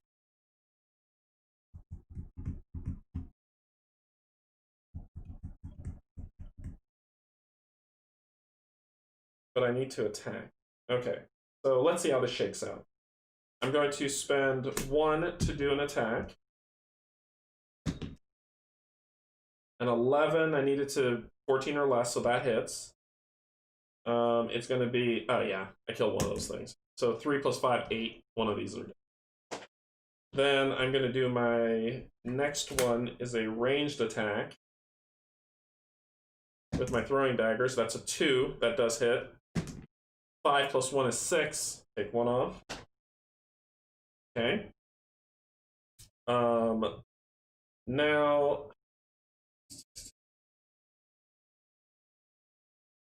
I'm gonna chill. I could do the draw 3 cards, but no. I'm gonna chill. So that'll end your turn, so I can attack the last one if I need to, killing that thing. So your turn. I'm gonna spend 2 to put down the leggings, so she's covered. She's armored up. She's fully armored up. I'm gonna spend 3 to put down the net. And then I'm going to discard the net to shut off your turn. Basically, it says discard this card to reduce one opponent's number of attacks by 2 during their next turn. So the wolf will not attack. Discarding that. Then I'm going to go to work on this swarm of bats. First, I'm going to swing me lucky old sword. Me old sword, which is a crit. So I get that. And I get to roll damage, which is a 4 plus 5 is 9. Kill that. Then, yon wolf, who will do nothing next turn, I'm going to spend 2 to buff my attack to 15. With 1 left. I'm gonna kill this wolf. Alright, so, end of our turn. The wolf gets to go. No, it doesn't, because I shut it down with the net. Fate token, fate token, fate token. Got a fate token for killing the bats. I shut it down with the net so it doesn't go. No more timers to take off, but we haven't lost yet. Oh no. No. I'm gonna kill this wolf. I'm gonna murder him. Okay, so draw 2. Pass first player token. Draw 2. Cool. She has first player. The Hammer of Killing. And the Turtle of Slowness. A turtle. Nature's D student. Play this card when an opponent has a dice roll of 16 to 20 in an action. Take a fate token. I'll put you down.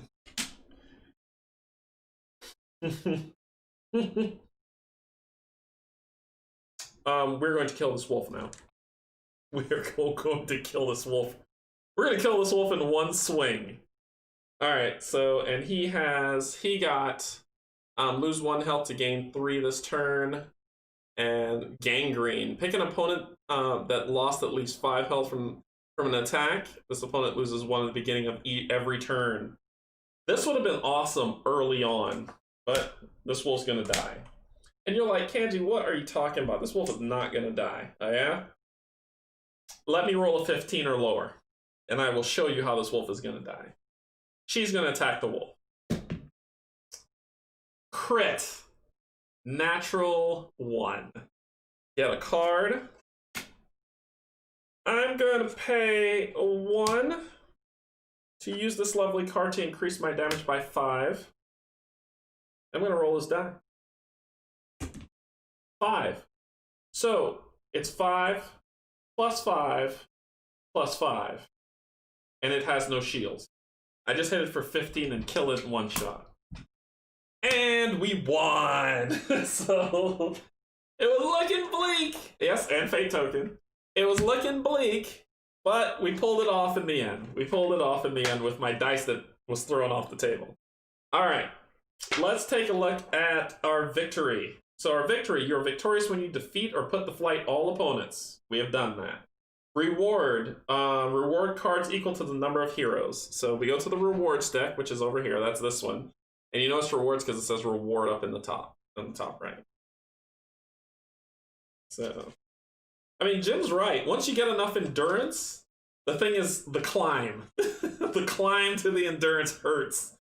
And they had like 13 attacks against me. I was rolling high for every single one of them. All right, so shuffle this up.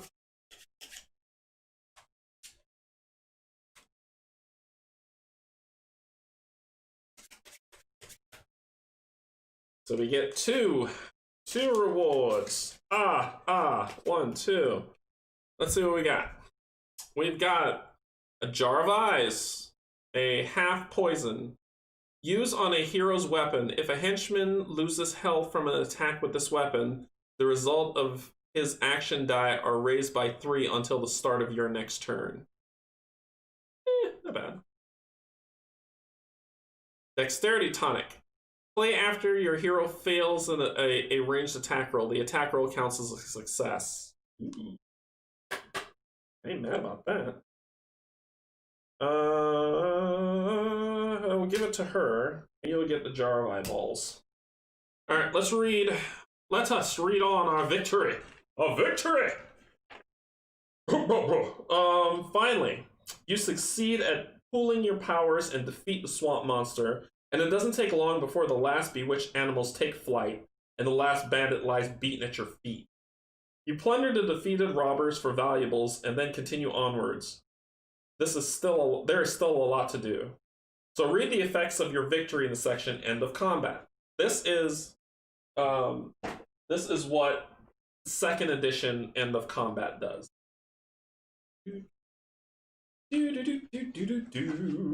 Victory! If your hero's current life is below 30, raise it to 30. So we're at 7, so we're going to 30. And you were below 32. Yeah, you're at 11, so you're both going to 30. Cool. All right then. Return all fate, so back to 30, not 40. Return all fate to the middle of the table, so... Cool. Alright. Pick up all action cards and shuffle them back in your deck. If you use hero special abilities during the combat, flip your hero card face up to do it again. Is victorious, collect your combat rewards. And then we get to do cool stuff like... does it say victory, end of adventure? Read the effects of end of combat in the adventure rules, not end of adventure. End of combat. We're not at the end of adventure, so we don't get to raise up our skill. Basically, if we beat the adventure, the entire scenario, we get to raise all of our skill values by 1. Nope, I lied to you. We get to raise one of our skill values by 1. And they can't be more than 4 over its starting value. In the next adventure, the heroes automatically reset to 40 life and 0 fate. So we're back up to 30. We got our special abilities. We got everything back, and we are solid. Okay. Cool. I murdered that wolf. he made me angry. 2 attacks. Foolishness. Alright, so we are probably going to stop here only because I really want to keep playing. That's why it's like, we need to stop here because I really want to keep playing. Alright, so this is a special reward that we have. And rewards do not count to deck size. I checked into that. So this is a reward that we can use, an item that we can use we're just going to pop, pop, pop, pop, pop into the deck. And it doesn't count towards deck size. So that is Arbosh, son of Angrax. I really want to keep playing. This adventure is fun. I got to play I played the Wildenstein one that came with the base game, and it is a lot of fun. What did I do? What are you? Oh. Somewhere around here I put your room first. You go in here as well. And put you back on 12. And then what we do is we go to Act 2. But we're going to save that for another day, where we're going to go there. How many acts are there in this Force of No Return? Act 2 is long. That's the reason why I didn't want to go through it now. You want to know how long Act 2 is? Here are all the Act 2 cards. You ready?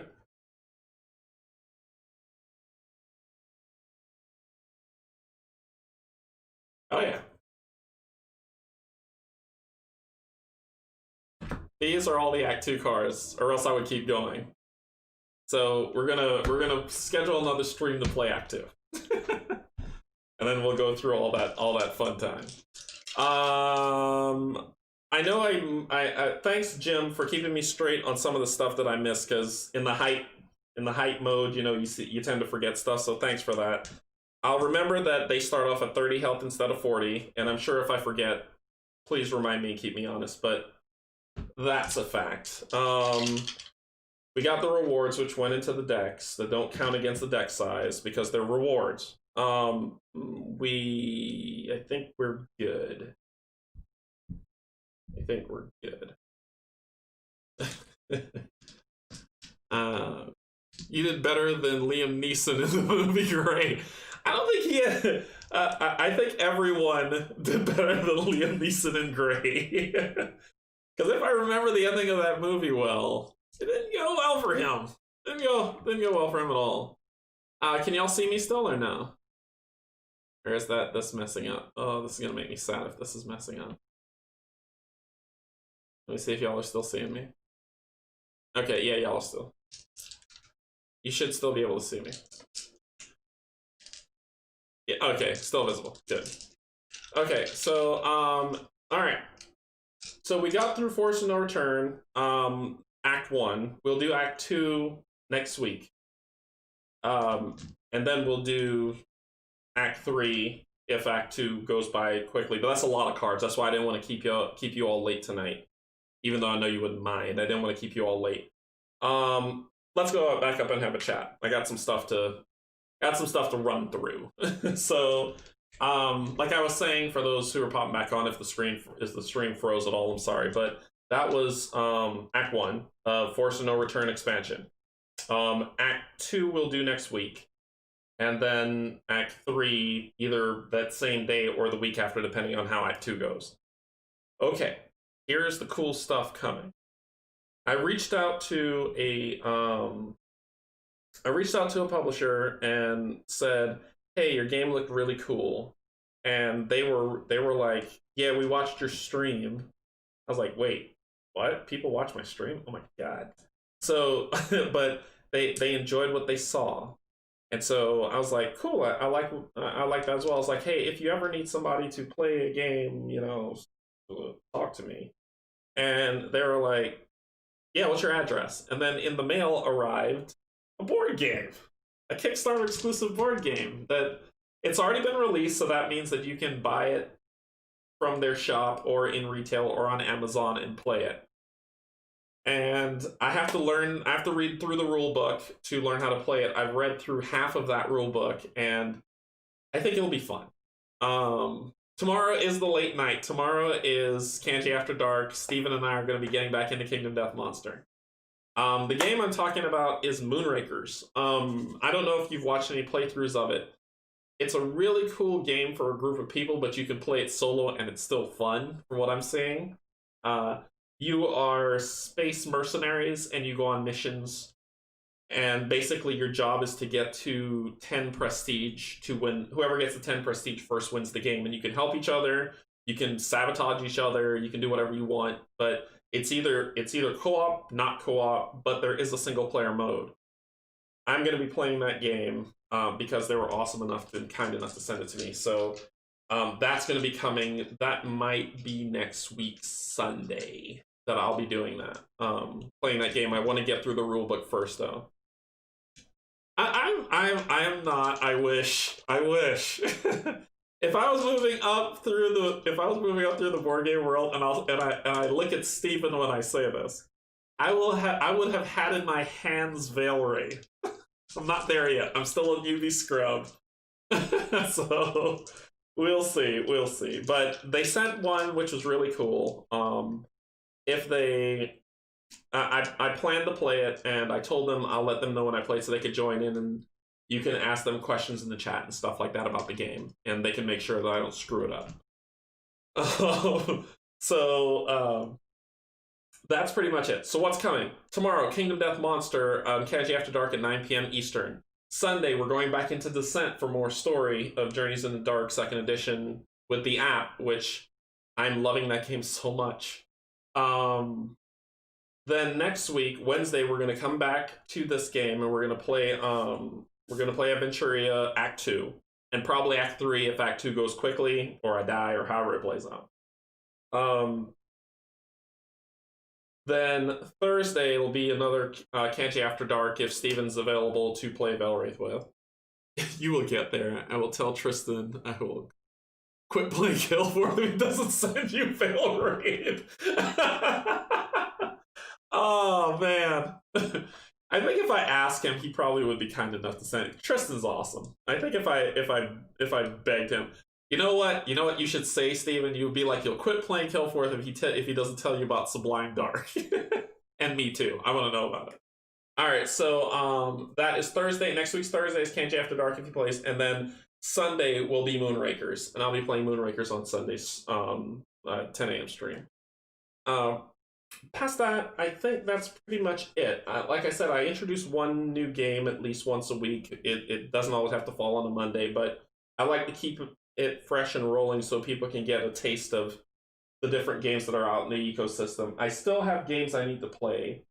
I did get in contact with Mark Chaplin, and he said that he wants to play Lifeform with me to teach me how to play the solo scenario, so that we can do that on chat with him available for conversation. So that's coming. And then I know my Patreons have said there's some other games they want to see me play, so I'll be throwing those into rotation as well. Patreons, thank you so much. Thank you so much for backing me and believing me. I promise you, stick with me.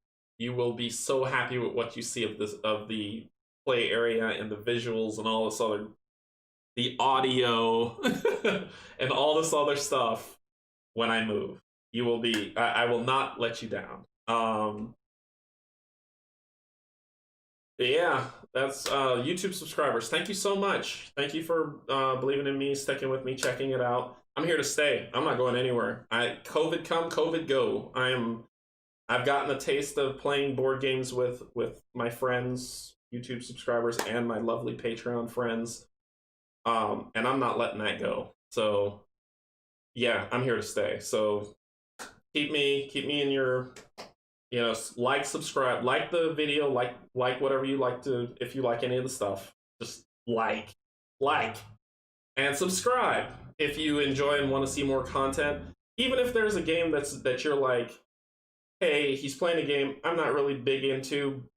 If you like what I do, then go ahead and subscribe. I'm going to play a game you like eventually, right? You're going to see my face. I'm not going away. So get ready to enjoy all of this all the time. All the time. Other than that, that's all I got. I'm gonna let you all go and enjoy your evening. Thank you so much for joining me. Just like, totally like. Oh my god. I can't. Let me see if I can do it. Oh my god. No, I can't do it. Sorry. It's just not in me. Anyway, take care. I love y'all. Insert comment here. See y'all next time. Bye.